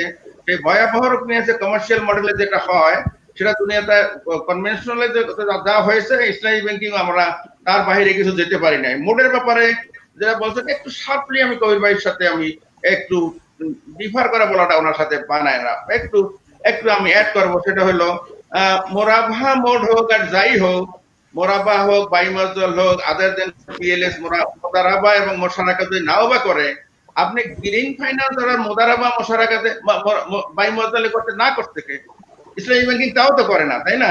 আমরা যদি এটা দেখি যে আপনি ultimate economic objective profit loss sharing এর মাধ্যমে যেটা ওই যেটা বললাম ইন্নাল্লাহ ইয়ামুরু বিল আদলি ওয়াল ইহসান, আল্লাহ চান যেটা, সেটা যদি আপনি করতে চান তাহলে শুধু ব্যাংকিং এর মাধ্যমে তো হবে না, ফিসক্যাল মেজার এন্ড ইসলামিক অর্থনীতির fiscal measure that has also been pointed out. সবচেয়ে বড় হলো যাকাতের বিষয়টা আছে। বাংলাদেশের মতো এই এখন কোভিড সিচুয়েশন, আমি আরেক জায়গায় একটা আলোচনাতে আমার পারসেপশন স্ট্যাটিস্টিক্স নাই কিন্তু ধারণাটা হলো যে গভর্নমেন্ট স্টিমুলাস প্যাকেজগুলি ঘোষণা করেছেন এই 1 লক্ষ 13 লক্ষ কোটি টাকা, এটা বাংলাদেশের যাদের কাছে আমরা কনসেন্ট্রেশন করে রেখেছি কমার্শিয়াল ব্যাংকিং এর নামে, কমার্শিয়াল ইসলামিক ব্যাংকিং এর নামে, ওনারা ওনাদের সম্পদের উপর জাকাত দিল, এই টাকাটা ওখান থেকে এসে যায়। কাজে এই টাকাটা জাকাত দিয়ে তো আপনি স্টিমুলাস দিতে পারবেন না, একটা খাত ডিফাইন্ড আছে, কিন্তু এই ফিনান্সিয়াল স্ট্রেংথটা যদি ব্যাংকের কাছে থাকতো, জনগণ যদি এখানে আসতো, তাহলে এই বিপর্যয় মোকাবেলার জন্য কনভেনশনাল সিস্টেমের স্টিমুলাসের কোনো দরকার নাই, তাই না? 1920 বা 1919 এর যে সেই ফার্স্ট যে ক্রাইসিস যেটা হয়েছিল ওয়ার্ল্ড ওয়াইড, সেখানে তখন থেকে ওনারা শুরু করেছেন এগুলো স্টিমুলাস কার মানে যদি আমি একটু মনটা একটু খারাপ হয়ে গেল, মানে এই স্টিমুলাসের পয়সা কার থেকে আসছে, তাই না? আমার কাছে একজন ব্যাংকে 100 টাকার একটা ডিপোজিট রাখে, ওনাকে বছরে 5 টাকা প্রফিট দেন, ওনার আবার এক্সাইজ ডিউটি যায় 10 টাকা বা 2 টাকা 3 টাকা, আবার ওই 5 টাকা প্রফিটের উপর 10% অ্যাকাউন্টে চলে যায়। Who is contributing to the Exchequer, who is giving it to the Bangladesh bank? Bangladesh bank যে আমাদের কাছে যেটা দিচ্ছে এটা কিন্তু বাংলাদেশ প্রুডেন্সিয়ালি তারা এখানে রিজার্ভ রেখেছে, সেখান থেকেই দিয়েছে, হাওলাত করে দেয় নাই কারো কাছ থেকে। কিন্তু এইটাকে যদি সার্কুলার পদ্ধতিতে যেটা বলছেন মানে একেবারে টোটালি যদি স্ট্রাকচারালি এটাকে রিস্ট্রাকচার না করা যায় তাহলে এভাবে করে কিন্তু আমরা ইসলামী ব্যাংকিং এর বেনিফিট পাবো না। বাট ইসলামী ব্যাংকিং আমি সবসময় বলি কিয়ামত পর্যন্ত 100% শরিয়া সম্মত ভাবে মোরাবাহা বাইমুদ্দাল করে চালানো সম্ভব হবে। But the fruits of Islamic economy যেটা ওয়েলফেয়ার ওরিয়েন্টেড সার্কুলার, যেখানে হযরত ওমরের দ্বিতীয় ওমরের সময় যেখানে লোক খুঁজে পাওয়া যায় না যাকাত নেওয়ার জন্য, ওইরকম অবস্থা বাংলাদেশেও কিন্তু এখন হতে পারে। কিন্তু এইটা আমি কি করব, কাদের সামনে স্পোর্ট করব? সারা দুনিয়ার 50% এর ওয়েলথ 8 জন লোকের কাছে কনসেন্ট্রেটেড, সারা দুনিয়ার 2% লোকের কাছে 50% ওয়েলথ কনসেন্ট্রেশন হয়ে আছে। It is not any different in any country, বাংলাদেশও এটা ডিফারেন্ট না। বাংলাদেশ ইসলামিক ব্যাংকিং যেটা আমরা দেখছি সেটা কিন্তু আমরা করছি Islamic commercial banking. Islamic commercial banking যখন করছি তখন আমরা জনগণের ডিপোজিট নিয়ে করছি মোদারাবা ভিত্তিতে। জনগণ আমার কাছে টাকা রেখেছে, দিস ভেরি ইম্পর্টেন্ট আমার অবজারভেশন, আপনারা আমার সাথে এগ্রি করবেন কিনা, যে ইসলামী ব্যাংকিং টাকা জমা রাখলাম ব্যবসা বাণিজ্যের উদ্দেশ্যে, ওনার শরিয়া সম্মত ব্যবসা বাণিজ্য করে আমাকে কিছু লাভ দেবেন। কাজেই আপনার এক্সটার্নাল রিস্ক ম্যানেজমেন্টের কথা যেটা বলছেন ওইটা গ্রিনের সাথে সম্পর্কযুক্ত। সিম্পল রিস্ক ম্যানেজমেন্টও এইটা জাস্টিফাই করে না যে এই টাকা দিয়ে আপনি বিইং এ কমার্শিয়াল ব্যাংক আপনি প্রফিট লস শেয়ারিং ইন্ট্রোডিউস করে সমস্ত লসটা পাস অন করে দেবেন মুদারাবা ডিপোজিটের কাছে, এটা হলো একটা। আর এভাবে তো আপনি 1 বছর 2 বছর ব্যাংকিং চালাতে পারবেন না, তারপরে তো আপনি চলে যাবেন, আপনাকে ওয়াইন্ডিং আপ হইতে হবে, বাস্তবতাটা আর কি। এখন কেন বাস্তবে হচ্ছে না আমি সব কথা এখানে ব্যক্ত করতে পারবো না। আমি 50 বছর যাবত ইসলামী ব্যাংকিং এর ভিতরে আছি, সেখানে অনেক কিছু বিষয়গুলি আছে আমার মনের একটা জ্বালা এখনো আছে। সেটা হলো যে প্রথম থেকে চিন্তা করছিলাম যে we shall not compete with the conventional bank in respect of income and profitability, কিন্তু এইটা বিভিন্ন ভাবে আলাপ আলোচনা না তাহলে কোথায় আমরা ইসলামী ব্যাংকিং প্রফিটেবল না, এটাই না, এটা আমরা কিভাবে আগাবো। কিন্তু এমনটা কি হতে পারতো কবির ভাই বা সবাইকে এখানে যারা শুনছেন, এমন কি হতে পারতো যে আমরা 100% শরিয়া কমপ্লায়েন্ট হব? আজকে we would have reap the harvest, যে শরিয়া কমপ্লায়েন্ট ব্যাংক এখানেই চলো সবাই ব্যবসা করি। এবং আমি তো ফিগার বলবো না, because I was a managing director, I shall have to be a managing director always, তাদের অনেক কিছু আমি ডিসক্লোজ করতে পারবো না। কিন্তু একটা কথা আমি জোরের সাথে বলতে পারবো যে তথাকথিত সিকিউরড বোর্ড অফ ইনভেস্টমেন্ট মোরাবাহা বাই মুয়াজ্জালার নামে যত হাজার কোটি টাকা আমরা রাইট অফ করেছি, ক্লাসিফাইড করেছি, লস দিয়েছি, আমি ফরি পার্সোনালি 100% কনভিন্স যদি 8-7 বেদে আমরা মোদারাবা এবং মোশারাকা করতাম over the years, Islami banking এর ফাউন্ডেশনটা এত মজবুত হতো।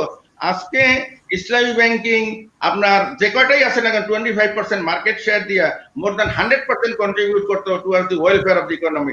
এখন এই ভাবনা কে ভাববে? এই ভাবনা লিনিয়ার থেকে বের হয়ে এসে সার্কুলারের ভিতরে আসতে হবে। আমাদেরকে ওই যে 9 ডটস এর বাইরে গিয়ে এটা ভাবতে হবে, সামগ্রিক এটি নিয়ে স্যাক্রিফাইস করতে হবে। কমার্শিয়াল ইসলামী ব্যাংকিং করে যদি আমরা বলি যে আমরা এই গ্রিন ফাইন্যান্সিং করব, এটা ওইরকম একটা কমপ্লায়েন্সের জন্য বাংলাদেশ ব্যাংকে করা হয়েছে। কিন্তু এর বাহিরে যে যে যে জিনিসগুলি হচ্ছে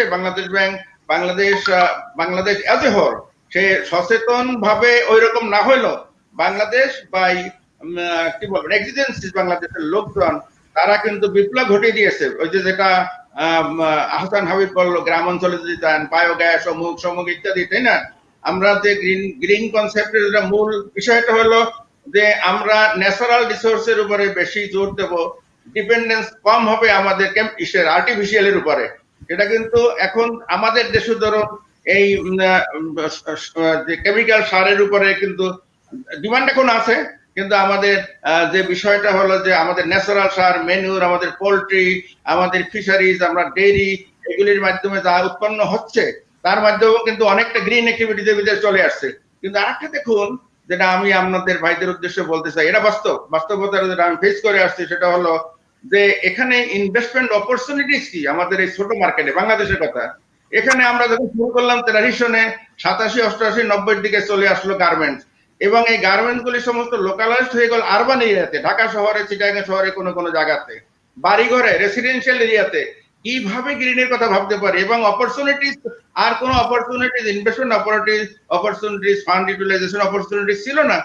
যে অপরচুনিটিস যতটুকু ছিল ততটুকু আমরা ওখানে ইনভেস্টমেন্ট করেছি। ওই কমার্শিয়াল ব্যাংক, অন্যান্য কমার্শিয়াল ব্যাংক করেছে, ইসলামী ব্যাংকিং তাই করেছে।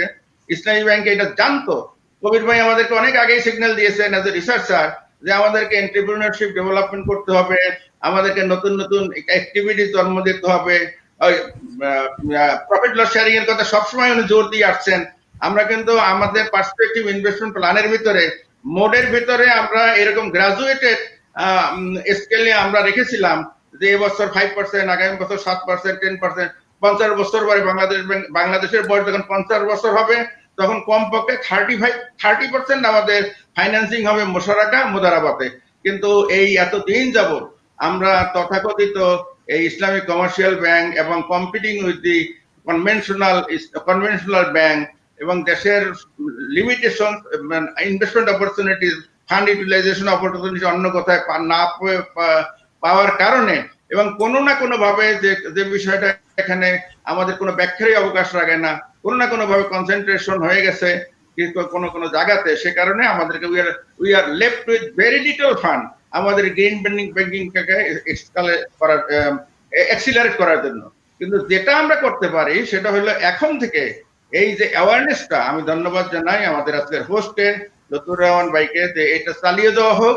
এইভাবে অ্যাওয়ারনেসটা যদি আমাদের যারা থিঙ্কার আছে, যারা রিসার্চার আছে, যারা প্রফেশনাল ব্যাংকার আছে, যারা আমাদের অর্থনীতি ভালোভাবে বোঝেন এবং যারা এটা বোঝেন যে আমরা আমাদের ইসলাম কি, ইসলামের অর্থনীতির গোলস এন্ড অবজেক্টিভ কি, সেটা যদি তারা ভালোভাবে বোঝেন, তাহলে দেখা যাবে যে ধীরে ধীরে ধীরে ধীরে নতুন যে বিনিয়োগগুলি হচ্ছে, সেই বিনিয়োগের মধ্যে যেন আমরা কোনোদিন গ্রিনের বাইরে, গ্রিন অ্যাক্টিভিটিস এর বাইরে যদি না যাই, তাহলে দুনিয়াও বাঁচবে, দেশও বাঁচবে।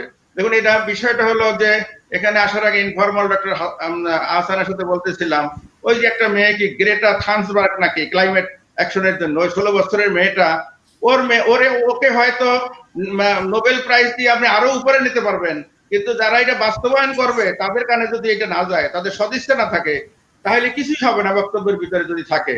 আমরা মালালাকে অনেক দূরে উপরে নিয়ে গেছি, আমাদের কি ওই চাইল্ড এডুকেশন সেটা কত দূরে আগাবে না, কারণ ওই আমি গ্রেটার কথা খুব ভালোভাবে লক্ষ্য করে শুনছি, ওর ওই অতটুক মেয়ে, ওর হয়তো স্পন্সর আছে, তারা শিখিয়ে দিয়েছে তুমি এই কথা বলো তোমার মুখ দিয়ে, সেও এটা কথা বলছে যে সোসাইটিটা যদি গণতান্ত্রিক না হয় তাহলে তো এটা হওয়া সম্ভব নয়। গণতান্ত্রিক মানে পার্টিসিপেটিভ, সেটা তো ওই মালালা বা গ্রেটার মতো মেয়ে, বা আমাদের ইন্ডিয়াতে যে ভাই যে মালালার সাথে যে নোবেল প্রাইজ শেয়ার করলো ওরা, অথবা আমাদের গতবার যে কবির ভাই যে আমাদের পশ্চিমবঙ্গের যে নোবেল পেলেন ওনার ওয়াইফের সাথে, ওনারা যেভাবে সচেতন, এবং ইভেন অন্যান্য যারা এইভাবে সচেতন আছে, তাদের এই কথাগুলো তো কানে যাচ্ছে না। এই কোভিড এর সময় আমরা না খেয়ে মারা যাচ্ছি, চিকিৎসার অভাবে মারা যাচ্ছি, কিন্তু আমরা ওয়ার্ল্ড হেলথ অর্গানাইজেশন থেকে দূরে সরে গেলাম, উইথড্র করে নিলাম।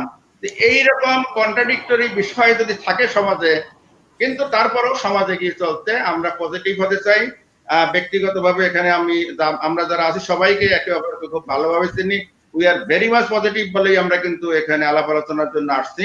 আমাদেরকে প্রাগমেটিক এরকম একটা সার্বিকভাবে একটা কর্ম পরিকল্পনা থাকবে, যেটা যেটা মানে আমরা জাস্টিফাই করতে পারবো বাস্তবতা এবং ফিউচারের রিকোয়ারমেন্টের দিক থেকে, তাহলে মনে হয় আমাদের আলোচনা আজকে সার্থক হবে। এবং শেষে আমি বলবো যে আমি ব্যক্তিগতভাবে রিসার্চার নই, এখানে তারা আছেন সবাই রিসার্চার, এবং বিশেষ করে ডক্টর কবির ভাইকে আমি অনুরোধ করবো, উনি এমন একটা জায়গায় আসছেন, বিশ্বের এমন একটা উচ্চ স্তরে আছেন যেখান থেকে সারা দুনিয়াটা দেখতে পান।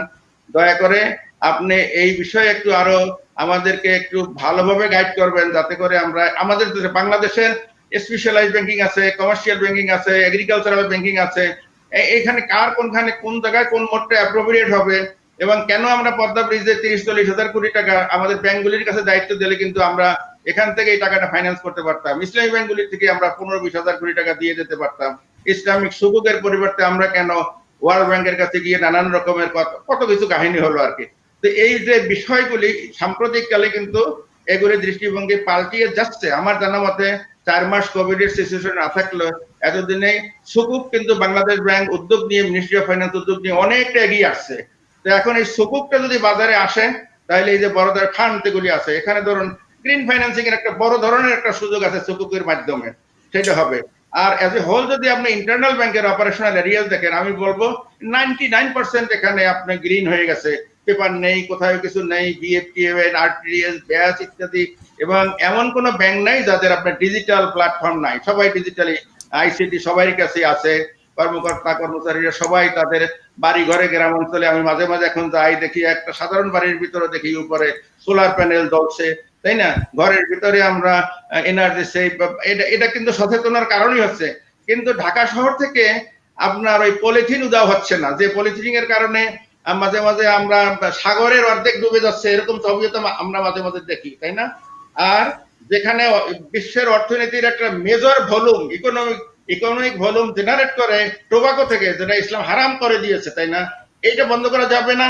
আপনার যত ক্রাইসিস হয়েছে, ফিনান্সিয়াল ক্রাইসিস, এগুলা আপনারা যারা ইকোনমিস্ট আমাদের নখদর পড়ে, আমরা শুধু আপনাদের কাছে শুনি আর অবজার্ভ করি সবগুলির কারণে, এবং এখনো যেটা 2007-এও যেটা হয়েছে স্টক মার্কেট ক্রাশের কারণে, এবং স্টক মার্কেটের যে বিজনেস গুলি হয় সবগুলি গারার মানে স্পেকুলেটিভ গ্যাম্বলিং সেখানে আছে। বাংলাদেশ ব্যাংকের হার্টের ভিতরে ঢুকে 900 কোটি টাকা নিয়ে গেল, চলে গেল আপনার গ্যাম্বলিং এর মধ্যে, কোন কি হাউসের মধ্যে এটা। তো এই যে বিষয়গুলি, এগুলি থামাবে কে, বা এখানে রিওরিয়েন্টেশন কোত্থেকে আসবে? অন্যান্য যে সমস্ত ইলস আছে অফ দি সোসাইটি, সেগুলি সার্বিকভাবে এনে যদি আমরা করতে পারি, তাহলে দেখবেন ইসলামী ব্যাংকিং অটোমেটিক, এবং ইসলামী ব্যাংকিং যারা করে, I agree with doctor Akhtaruzzaman, doctor Kabir, doctor Ahsan, এবং এখনো আমি সালে ভাইয়ের কথা শুনিনি। আমাদের গিয়াসউদ্দিন ভাই তো নিশ্চয়ই আরো অনেক বড় ইনসাইট দেবেন। সবাই মিলে ইসলামী ব্যাংকের যদি নিয়াত করি, আমি যখন ইসলামী ব্যাংকের দায়িত্বে বিভিন্ন জায়গায় ছিলাম, শরিয়া কমপ্লায়েন্স হচ্ছে না, আমি ভাইদেরকে বলতাম একটু নিয়াত করো, শরিয়া কমপ্লাই করবে, বাইং সেলিং সার করতে পারি না, একটু নিয়াত করো।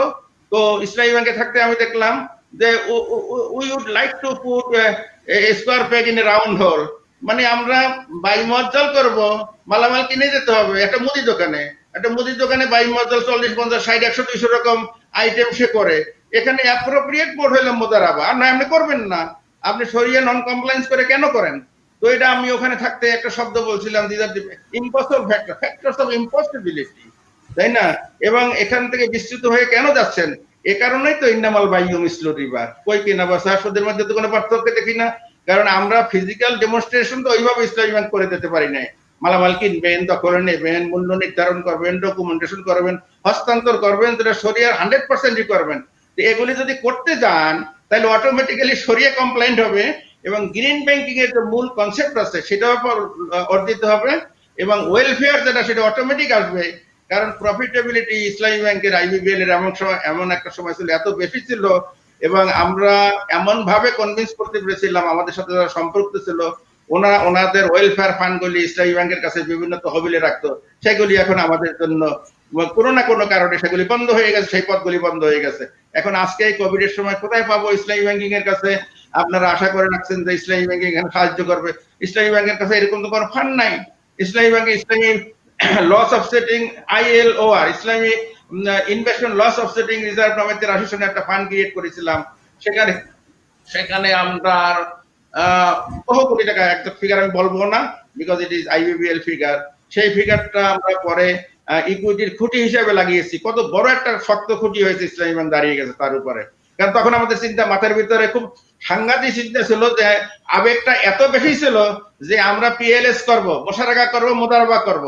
তো মোদারাবা মোশারাকা করতে গেলে বড় ধরনের লোকসান আসতে পারে, কাজে টোটাল ইনকামটা খেয়ে না ফেলে এখান থেকে আমরা 20% ইনভেস্টমেন্ট লস অফসেটিং রিজার্ভে রাখতাম।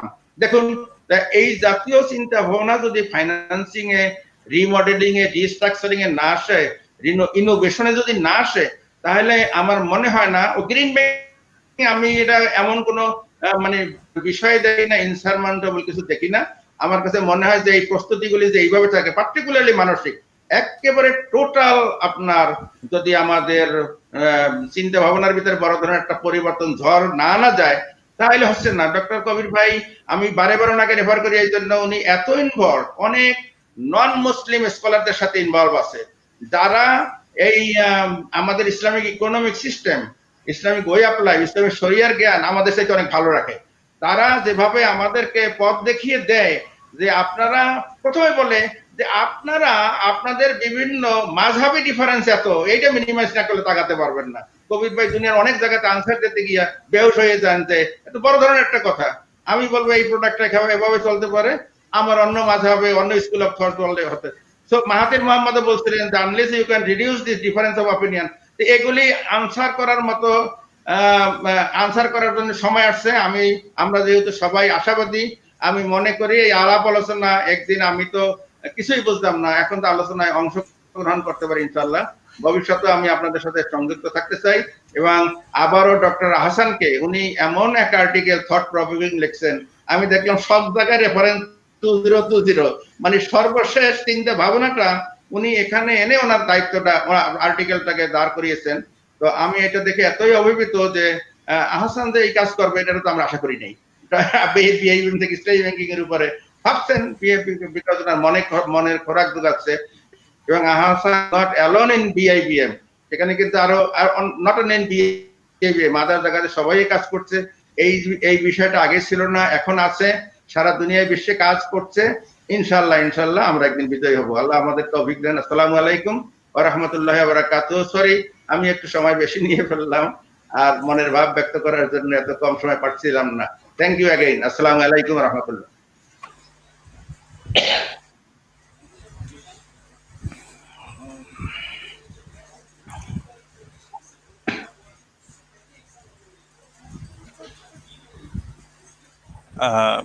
ফরিদ স্যারকে বোধহয় লুৎফর ভাই বোধহয় ফরিদ স্যারকে শুনতে পাচ্ছেন?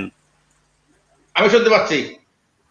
স্যার, বিআইবিএম এ ইসলামিক ব্যাংকিং এর যে প্রথম রিভিউ, ওই রিভিউ কিন্তু আমি 2015 সালে ইন্ট্রোডিউস করেছি, এবং 15 এবং 16 সালে যে রিভিউ টিম, ওটা আমার সাথে সেন্ট্রাল শরিয়া বোর্ডের লোকরা একসাথে কাজ করেছেন। মানে আই নো দ্যাট। ওই সময় কিন্তু স্যার ইসলামী ব্যাংকের রিভিউ আমি শুরু করেছি ইসলাম মানে বিআইবিএম এ। সো পরবর্তী সময় হয়তো আর ইসলামী ব্যাংকিং এ কাজ করা হয় নাই আর কি মাঝখানে। না না, আপনি কি বলেন? আমি আপনাকে আরেকটা রেফারেন্স দেই। ইসলামী ব্যাংকের জন্ম হয়েছে 83 সনে। বিআইবিএম এ ইসলামী ব্যাংকের সেমিনার আমরা করেছি। বিআইবিএম প্রতিষ্ঠিত হয় 80 দশকে। তাহলে বিআইবিএম এর কন্ট্রিবিউশনটা এটা তো অনেক পুরানো। BIBM doing wonder. এবং আপনাকে আবার ধন্যবাদ। Thank you. পথ হারিয়ে না যাই আমরা। আমাদের লুথর ভাই বোধহয় এটা নেটের বাইরে চলে গেছেন। বাইরে চলে গেছেন আমার বেলায় হারিয়ে গেল আর কি। সরি, একটু নেটের সমস্যার কারণে একটু সমস্যা হয়ে গেল। দুঃখিত। আমরা আমাদের আজকের বিজ্ঞ আলোচক মোহাম্মদ ফরিদউদ্দিন আহমেদ স্যারের কাছ থেকে চমৎকার এই আজকের টপিকস এর উপরে ফিডব্যাক পেলাম। এই পর্যায়ে আমি অনুরোধ করব আমাদের আজকের অন্যতম অতিথি চেয়ারম্যান শরিয়া সুপারভাইজারি কমিটি ইসলামী ব্যাংক বাংলাদেশ লিমিটেড এবং professor department of Arabic university of Chittagong doctor Giasuddin Talukdar স্যারকে এই বিষয়ে ফিডব্যাক দেওয়ার জন্য। স্যার, আপনি আনমিউট করে একটু কথা শুরু করতে পারেন। আলহামদুলিল্লাহ, শুনতে পাচ্ছেন আপনারা? জি, আসসালামু আলাইকুম ওয়া রাহমাতুল্লাহি ওয়া বারাকাতুহু। আলহামদুলিল্লাহ রাব্বিল আলামিন ওয়া সাল্লাতু ওয়া সালামু আলা সাইয়্যিদিল মুরসালিন নবিয়িনা মুহাম্মদ ওয়া আলিহি ওয়া সাহবিহি আজমাইন। আজকের এই গ্রিনটেক ফাউন্ডেশন কর্তৃক আয়োজিত খুবই সুন্দর, আলোকিত, সমৃদ্ধ এবং বুদ্ধিবৃত্তিক আজকের এই সেমিনারের সম্মানিত মডারেটর এবং বিজ্ঞ আলোচক বৃন্দ এবং যারা শুনছেন দেখছেন, আসসালামু আলাইকুম ওয়া রাহমাতুল্লাহি ওয়া বারাকাতুহু। আমরা মনে হয় প্রায় সময় অনেকটা পেরিয়ে গেছে। অনেকেই খুবই চমৎকার আলোচনা করেছেন। আসলে আহসান হাবিব সাহেবের নাম বারবার বলা হচ্ছিল। আসলে নামের একটা প্রভাব থাকে। আহসান মানে এক্সেলেন্ট, হাবিব মানে জনপ্রিয়, এই জন্য ওনার নামে প্রভাব পড়েছে আমার মনে হয়। আরেকজন মোহাম্মদ আখতারুজ্জামান, আখতারুজ্জামান হচ্ছে মানে নির্বাচিত, অর্থাৎ অনেকের মাঝে নির্বাচিত ব্যক্তি, সেই জন্য তার বক্তব্য খুবই সুন্দর হয়েছে। কবির হাসান, কবির মানে দ্য গ্রেট, উনি আমেরিকায় আছেন এবং বড় একটা ইউনিভার্সিটি রিসার্চার। আলহামদুলিল্লাহ, নামেই ওনার প্রতিফলিত হয়েছে ওনার বক্তব্যে। আর ফরিদ সাহেব, ফরিদ মানে হচ্ছে পার্ল, মুক্তা। আলহামদুলিল্লাহ, ওনার বক্তব্যে মুক্তা ঝরেছে। আলহামদুলিল্লাহ। আর লুৎফুর রহমান, লুৎফুর মানে হচ্ছে অনুগ্রহ। আমরা ওনার সুন্দর বক্তব্যের যে গাঁথনি, লালিত্য এবং তান্ত্রিক নৈপুণতার যে অনুগ্রহ বিচ্ছুরিত হচ্ছে, সত্যি আমরা এতে আনন্দিত। যাই হোক, আমাদের সময় মনে খুব কমই আসছে। মূল আলোচনাতে সব চলে আসছে এবং আমাদের যিনি কিনোট পেপার দিয়েছেন, আমি আসলে ভালো করে পড়তে পারিনি, দুঃখিত। তবে ওনার আলোচনা শুনেছি আমরা সংক্ষিপ্ত ভাবে। মূল কথা হলো আল্লাহ পাক সুবহানাহু ওয়া তাআলা কোরআন কারীমে ইরশাদ করেছেন, ইন্নী জাইলুন ফিল আরদি খলিফা, যেটি আপনারা অনেকেই আয়াতটি তেলাওয়াত করেছেন। আল্লাহ তাআলা আজকে গ্রিন ইকোনমির কথা আমরা বলছি বা গ্রিন ব্যাংকিং এর কথা বলছি। এই আমাদের আল্লাহ সুবহানাহু ওয়া তাআলা ফেরেশতাদেরকে যখন বললেন যে আমি মানব সৃষ্টি করতে চাই, দেখুন মানুষের আপনারা ডেমোক্রেসির কথা বলেছেন, পরামর্শের কথা বলেছেন, গণতন্ত্রের কথা বলেছেন। আমরা ইসলাম দেখুন, আল্লাহ তাআলার কি পার্লামেন্টের প্রয়োজন? আল্লাহ তাআলার কি পরামর্শের প্রয়োজন আছে? এত সত্ত্বেও আজকে আমরা আব্রাহামকে ধন্যবাদ জানাই, government of the people, by the people, for the people, তার ঐতিহাসিক উক্তির জন্য। অথচ কোরআন যদি আপনি গভীরভাবে অধ্যয়ন করেন, দেখুন যে পরামর্শ ভিত্তিক রাষ্ট্র পরিচালনা, পরামর্শ ভিত্তিক ব্যবসা বাণিজ্য অর্গানাইজেশন, সমস্ত কিছু সেটি আমরা দেখতে পাচ্ছি আমাদের মানব সৃষ্টির মূল সূচনাতেই আমরা সেটি দেখছি। আল্লাহ তাআলা তিনি ফেরেশতাদেরকে অনেকটা অবহিত করেন সেটি, কিন্তু অনেকটা তাদের মতামত যেন আল্লাহ তাআলা জানতে চাচ্ছেন। তখন ফেরেশতাকে দিয়েছিল, ভেটো দিয়েছিল। তারা বলছে যে এই মানুষ, সে সন্ত্রাসী হবে, সে জঙ্গিবাদী হবে, মানব হত্যা করবে, তখন আল্লাহ তাআলা বলছে তোমরা না জেনে কথা বলছো, ইন্নী আ'লামু মা লা তা'লামুন। তাদের সেই ভেটো প্রস্তাবকে আল্লাহ তাআলা নাকচ করে দিলেন এবং মানব সৃষ্টি করলেন। এরপর আল্লাহ তাআলা বললেন, আমি তোমাদেরকে এই পৃথিবীতে, আমরা তো জানি পৃথিবীতে আল্লাহ তাআলা পাঠিয়ে দিলেন। এরপর আল্লাহ তাআলা বললেন যে এটা আমরা বলতে চাই, ওয়ালাকুম ফিল আরদ। আর্থ মানে দেখুন যে এটা আর্থ ইংরেজি এবং আরবি একই শব্দ, মানে পৃথিবী। তোমাদের জন্য আমি পৃথিবীতে পাঠিয়ে দিচ্ছি, এটি হচ্ছে তোমাদের ঠিকানা। ও মাতাউল আখির, এবং তোমরা ক্ষণিকের জন্য সেখানে থাকবে, এবং তোমাদের লজিস্টিক, তোমাদের জীবন পরিচালনা করা লজিস্টিক সাপোর্ট সমৃদ্ধ পৃথিবী হচ্ছে তোমাদের ঠিকানা। এই যে দেখুন, এখানে কিন্তু আমরা গ্রিন রিকভারের কথা বলছি বা গ্রিন ইকোনমির কথা বলছি। আল্লাহ পাক সুবহানাহু ওয়া তাআলা সেই পৃথিবীর কথা এখানে বলছেন। এবং সূরা রহমানে যেটা আমরা প্রায় পড়ি, আল্লাহ তাআলা বলছেন ওয়াল আরদা ওয়াদাআহা, এখানে আরদ মানে পৃথিবী।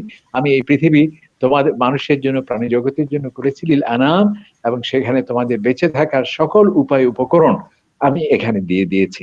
আজকে আমাদের সম্মানিত কিরণ স্পিকার সুন্দর বলেছেন, আজকে আমরা একসময় যারা নাস্তিক কিংবা যারা সংশয়বাদী কিংবা যারা প্রকৃতিবাদীও অনেকটা আল্লাহ সুবহানাহু, তারা প্রকৃতিকেই যেন সেখানে গডের পরিবর্তে বা আল্লাহ সুবহানাহু ওয়া তাআলার পরিবর্তে বসাতে চায়। একসময় তারা বলতো যে আমরা কি করছি, ঈশ্বরী গড আল্লাহ তাআলাই যেন আমাদের কেন এই প্রাকৃতিক দুর্যোগ দিয়ে আমাদের নিঃশেষ করে দিচ্ছে, কেন আমাদের কোভিড-19 আসে, কেন আমাদের প্রাকৃতিক দুর্যোগ আসে, এই জন্য আল্লাহ তাআলাকে দায়ী করা হতো একসময়। কিন্তু আজকে সে বিল গেটস সহ সমস্ত বিজ্ঞানীরা এ কথা বলছে যে আমরা এর জন্য দায়ী। প্রকৃতির বিরুদ্ধে আমরা অবস্থান নিয়েছি, এখন প্রকৃতি আমাদের বিরুদ্ধে অবস্থান নিয়েছে, এই জন্য আমাদেরকে সোজা হতে হবে।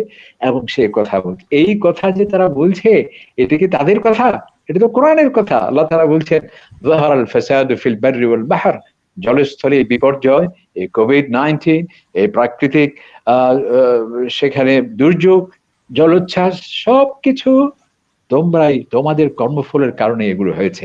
আল্লাহ তাআলা আর জায়গায় বলছে ওয়ামা আসাবাকুম মিন মুসিবা, তোমাদের কাছে যত বিপদই আসে, সেটা রোগ ব্যাধি হোক, প্রাকৃতিক দুর্যোগে হোক, ইল্লা বিমা কাসাবাত আইদিকুম, তোমাদের কৃতকর্মের কারণ এই যে আজকে আপনারা গ্রিন ইকোনমির কথা বলছেন, কেন আজকে পরিবেশবাদীরা আন্দোলন করছে, অথচ আল্লাহ সুবহানাহু ওয়া তাআলা সেগুলো, আপনি প্রত্যেকটি কোরআনে পাকের আয়াতে সেগুলো রয়েছে পরিবেশ সংরক্ষণের। যে এই যে আল্লাহ, আজকে আমরা সমুদ্রকে বিষাক্ত করেছি, মারাত্মক বরণাস্ত্র পরীক্ষা করে সেখানে আমরা সমুদ্রের পানিকে বিষাক্ত করে তুলেছি, আমরা নদী খেকো হয়ে নদীকে শেষ করে দিয়েছি, আমরা পাহাড় খেকো হয়ে পাহাড় নিধন করে পরিবেশকে ধ্বংস করেছি, এরপরে আমরা সমস্ত গাছপালাকে উজাড় করে আধুনিকতার নামে নিজের জীবনকে আধুনিক সমৃদ্ধ করার সামান্য আমরা একটু বিনোদনের কারণে এগুলোকে উজাড় করেছি, শেষ করে দিয়েছি।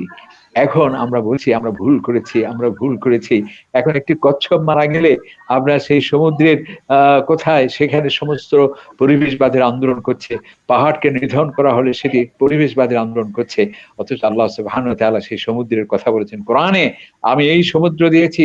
আল্লাহ তাআলা বলা হয়েছে সেখানে মারাজাল বাহরাইন ইয়ালতাকিয়ান, যে এই দুটি সাগর তোমাদের মাঝে একটির সাথে আরেকটির মাঝ প্রবাহমান, মাঝখানে রয়েছে অন্তরায়, আমি এক সাগরের পানি আরেক সাগরের পানি মিলতে পারে না। এই যে স্বাতন্ত্র স্বকীয়তা যে বজায় থাকে দুটি পাশাপাশি অবস্থান করার পরও তোমার কি বিশ্বাস হয় না?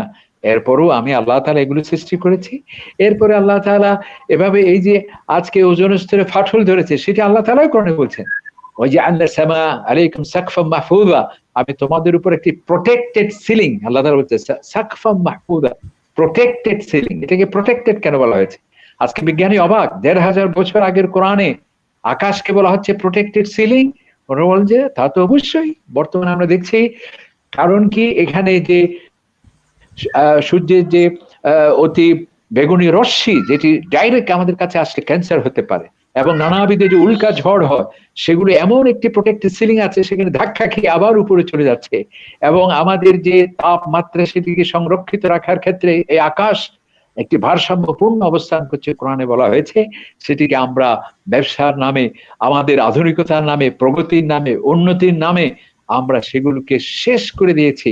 আর আজকে কোভিড-19, যখন একটা রাষ্ট্র ধসে পড়ে, যখন একে ইনএক্টিভ স্টেট হয়ে যায় তখন কি করতে হয়? তখন তাকে ইমার্জেন্সি ঘোষণা করতে হয়। ঠিক তেমনি আল্লাহ সুবহানাহু ওয়া তাআলা যখন সাগরকে বিষিয়ে তোলা হচ্ছে, পাহাড়কে নিধন করা হচ্ছে, পাখিদের হত্যা করা হচ্ছে, উদ্ভিদকে উজাড় করা হচ্ছে, আল্লাহ তাআলা ইমার্জেন্সি ঘোষণা করলেন কোভিড-19 এর মাধ্যমে।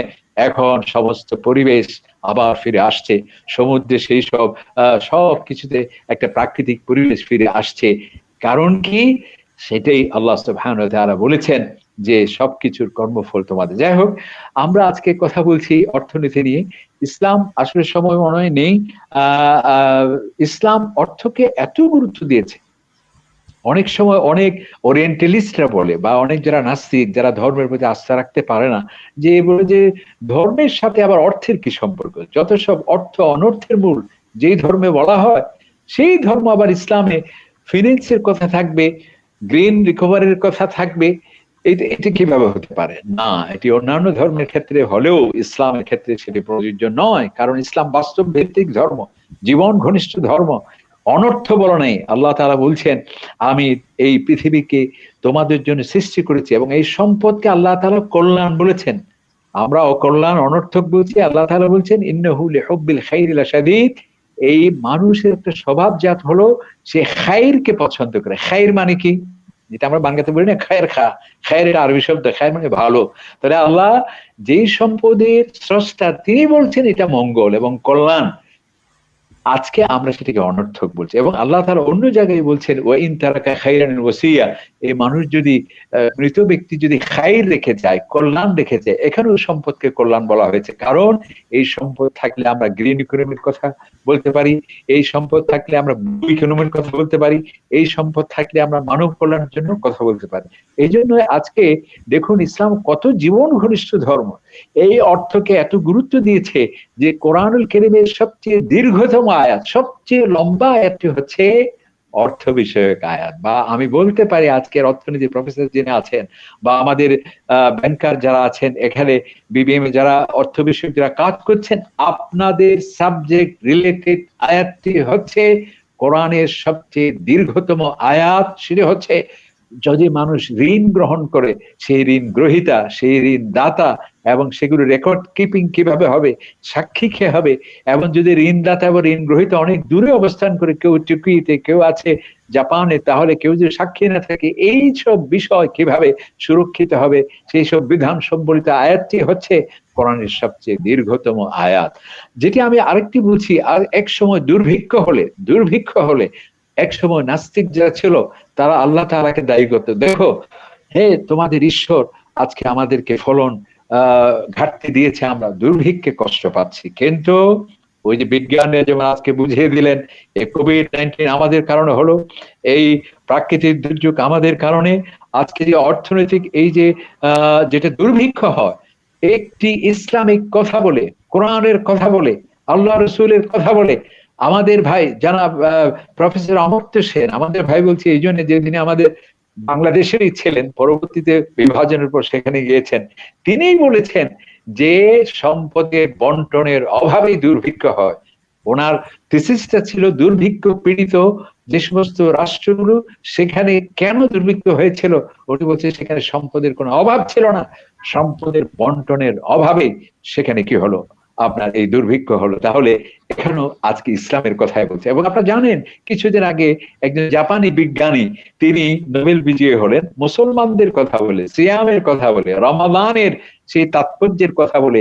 আমরা আগে জানতাম, বলতাম যে না খেয়ে মরছে, এখন সে বলছে খেয়েই মরছে যত আমরা উপোস থাকি, যেটাকে আমরা অটোফেজি বলছি, এই অটোফেজি সেটি হলো সিয়াম, সেই কথা বলে তারা নোবেল বিজয়ী হলো, অথচ সেটা ইসলামের কথা। যাই হোক, এখন এই যে আজকে অনেক ভাই যেহেতু এখানে বিভিন্ন ধরনের কথা বলছেন, সেজন্য আমি এই কথাটা বলতে চাই যে দেখুন ইসলাম, যে আমাদের ফরিদ ভাই বলেছেন, আমাদের ডক্টর আসাদ সাহেব বলেছেন, সেখানে মাইসেরের কথা বলেছেন, গ্রামের কথা বলেছেন, সুদের কথা আসছে, যাকাতের কথা আসছে, ওয়াকফের কথা আসছে। দেখুন ইসলাম অর্থনৈতিক বিশৃঙ্খলা যাতে না হয়। আমাদের ডক্টর আকবর আলী সাহেব নিশ্চয়ই আপনারা জানেন, তিনি ইতিহাসের ছাত্র হলেও যেহেতু তিনি অর্থ মন্ত্রণালয়ের সচিব ছিলেন এবং বাজেটও দিয়েছিলেন, যার ফলে তিনি ইতিহাসে ডিসিপ্লিন হলো, অর্থনীতিতে দারুণ তার পরিদর্শিতা। তিনি বলেছিলেন তার একটি উনি বলছেন যে সরকারের কাছে আবেদন করেছিলেন আমরা ক্ষয়রাতি অর্থনীতি চাই না, এবং তিনি বলেছিলেন যে ডক্টর অমর, আমাদের একজন যিনি চট্টগ্রামের যিনি প্রাইভেট ইউনিভার্সিটি ভাইস চ্যান্সেলর সমাজ বিজ্ঞানী, এই মুহূর্তে আমার নামটা খেয়াল পড়ছে না, প্রফেসর ডক্টর, যাই হোক আমাদের একজন অমুসলিম স্যার, অনেক বড় একটা সমাজ বিজ্ঞান, ডক্টর অনুপম স্যার, উনি বলেছেন যে এই দারিদ্র্য বিমোচন করতে হলে আমরা সরকারের কাছে অনুরোধ করি আপনারা আমাকে খয়রাত দেওয়ার প্রয়োজন, আপনারা আমাকে দান করার প্রয়োজন নেই, আপনারা এক কাজ করুন তো, শুধুমাত্র রাতারাতি যারা আঙ্গুল ফুলে কলাগাছ হয়ে যাওয়া ছিদ্রগুলো বন্ধ করে দিন, অটোমেটিক দারিদ্র্য বিমোচিত হয়ে যাবে। অথচ এই কথা ইসলাম বলেছে ১৫০০ বছর আগে। ইসলাম এমনই এক সিস্টেম করেছে, এই অর্থনৈতিক বিশৃঙ্খলা সৃষ্টিকারী উপাদানগুলো যদি বন্ধ করে দেওয়া হয়, অটোমেটিক দারিদ্র্য বিমোচিত হবে এবং অর্থনৈতিক শৃঙ্খলা নিশ্চিত হবে। ব্যাখ্যা করার সুযোগটা শুধু পয়েন্টগুলো বলছে। যেমন প্রথম দেখুন, দুর্নীতিকে ইসলাম বন্ধ ঘোষণা দেয়। আল্লাহ তাআলা তাকুলু আমওয়ালাকুম, তোমরা তোমাদের এই সম্পদকে অন্যায়ভাবে দুর্নীতির মাধ্যমে সেটা তোমরা গ্রাস করবে না, তাহলে দুর্নীতি একটি ছিদ্র বন্ধ করে দেওয়া হলো।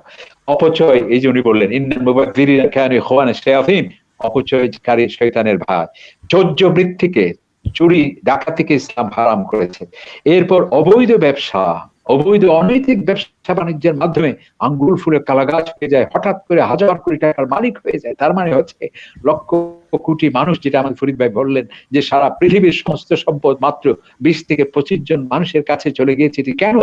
এই ধরনের অনৈতিক অসাধু ব্যবসার মাধ্যমে, যেটা আল্লাহ তাআলা নিষেধ করেছেন, ওয়াইলুল লিল মুতাফফিফিন, সেই সব অসাধু ব্যবসায়ীর জন্য জাহান্নাম। এরপর সুদ হলো ইন্টারেস্ট বেসড ব্যাংকিং সিস্টেম, যেটা কিছুদিন আগেও অর্থনীতি বিশারদ, অমুসলিম অর্থনীতি বিশারদরা বলেছেন যে আজকের এই বৈশ্বিক মন্দার মূল কারণ হলো ইন্টারেস্ট বেসড ব্যাংকিং সিস্টেম। এটাকে শূন্যের কোঠায় নিয়ে আসা হলে আবার আমাদের অর্থনীতি চাঙ্গা হবে। অথচ ইসলাম সেটি বলেছে। জুয়াকে হারাম করেছে, ইন্নামাল খামরু ওয়াল মাইসির, আল্লাহ তাআলা এই জুয়া শয়তানি কাজ। এমনকি ধর্মকে, আজকে আপনি অবাক হবেন, ব্যবসার চেয়েও বড় ব্যবসা এখন, সেটি ধর্মকে পুঁজি করে, ধর্ম ব্যবসা, যেটাকে আপনার নানাবিধ, আমি উদাহরণ দিচ্ছি না যাতে আমার বিরুদ্ধে আবার ফতোয়া দেওয়া না হয়, যে মুহূর্তেই সমাধান, যেটা ডাক্তার পাচ্ছে না, যেটা ওয়ার্ল্ড হেলথ অর্গানাইজেশন পাচ্ছে না, অথচ ওই বেটা নাকি তার কাছে গেলেই সে এক মুহূর্তে সবকিছু শেষ করে দিতে পারে। এভাবে কোটি কোটি টাকা হাতিয়ে নেওয়া, এটিও একটি ছিদ্র।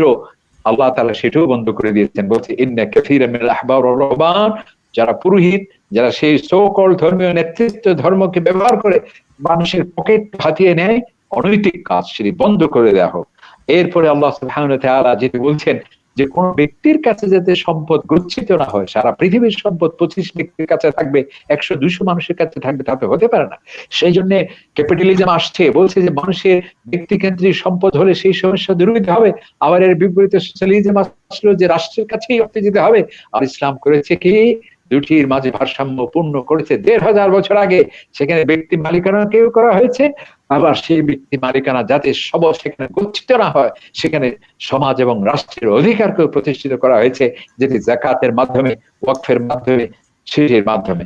তো যাই হোক, আমরা আল্লাহ পাক সুবহানাহু ওয়া তাআলা যেটা আজকে যে কথাটি বলতে চাই, গ্রিন ইকোনমির কথা আমি সংক্ষিপ্ত বলে শেষ করতে চাই, যেটি আমাদের বললেন যে আমাদের মাননীয় প্রধানমন্ত্রী ইতিমধ্যে ঘোষণা করেছে যে আমি প্রত্যেকের প্রতি অনুরোধ করছি, তিনি বলেছেন 1 ইঞ্চি আমাদের ভূমি, সেটি ছাদ হোক, যেটি উনি বললেন, যাতে গ্রিন থেকে বাদ না পড়ে। কত গুরুত্বপূর্ণ কথা তিনি বলেন। এই কথাকে কেন্দ্র করে আমরা ইসলামিক ব্যাংক যদি আজকে গ্রিন রিকভারি অ্যাপ্রোচ, যদি সেটা আমরা উদ্যোগ গ্রহণ করতে পারি। আরেকটি এ প্রসঙ্গে আরো একজন রাজনৈতিক বড় একজন লিডারের আমি উদ্ধৃতি দিতে চাই।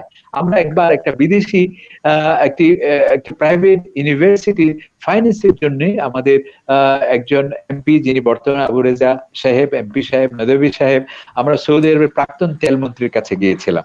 তিনি অবাক হয়ে বললেন যে তোমরা বাংলাদেশ থেকে আমাদের কাছে টাকার জন্য আসো, অনুদানের জন্য আসো। আমি অবাক হয়ে যাই, কারণ তোমরা তো আমাদের চেয়ে অনেক ধনী।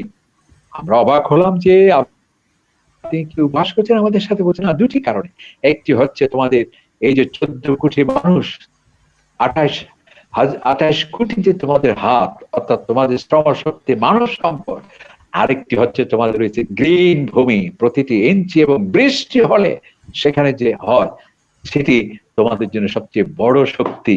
তাহলে সেই কথাটি আজকে আমাদের পূর্বে অনুধাবন করতে হবে। এবং ইসলাম, আমি উদাহরণ দিতে চাই, আল্লাহ পাক সুবহানাহু, নবী করিম সাল্লাল্লাহু আলাইহি ওয়াসাল্লাম, আল্লাহ তাআলা কোরআন কারীমে বলছেন, ফাইদা কুদিয়াতিস সালাহ, যখন নামাজ শেষ হয়ে যাবে, ফান্তাশিরু ফিল আরদ, তুমি অফিসে যাও, আদালতে যাও। এটা বলেন আল্লাহ তাআলা কি বলছে, তুমি এই পৃথিবীতে ছড়িয়ে পড়ো। পৃথিবীতে কি আছে? আল্লাহ তাআলা বলছে, ওয়াজআলনা লাকুমুল ওয়াল আরদা জাআলনা যারুলা, এই পৃথিবীকে আমি তোমাদের আজ্ঞাবহ করেছি। অর্থাৎ তোমরা এর মাঝে যে রিজিক রয়েছে সেটির উপযোগী করে আমি তোমাদের সৃষ্টি করেছি এই পৃথিবীকে, সেখানে তন্ন তন্ন করে। আরেকটি হাদিস আল্লাহ রাসূল বলছেন, যে গ্রেট ইকোনমির কথা আমরা বলতে পারি, ইলতামিসুর রিজকা ফি খাবায়াল আরদ, এই পৃথিবীতে উপরও নয় নিচেও যে অনেক তোমার রিজিকের ভান্ডার রয়েছে সেটি তুমি অনুসন্ধান করো। এবং আরেকটি হাদিস আপনি অবাক হবেন, নবী করিম সাল্লাল্লাহু আলাইহি ওয়াসাল্লাম বলছেন, আজকে যে বৃক্ষরোপণের কথা বলা হচ্ছে, আল্লাহ রাসূল এই যে গ্রিনকে কত গুরুত্ব দিয়েছেন।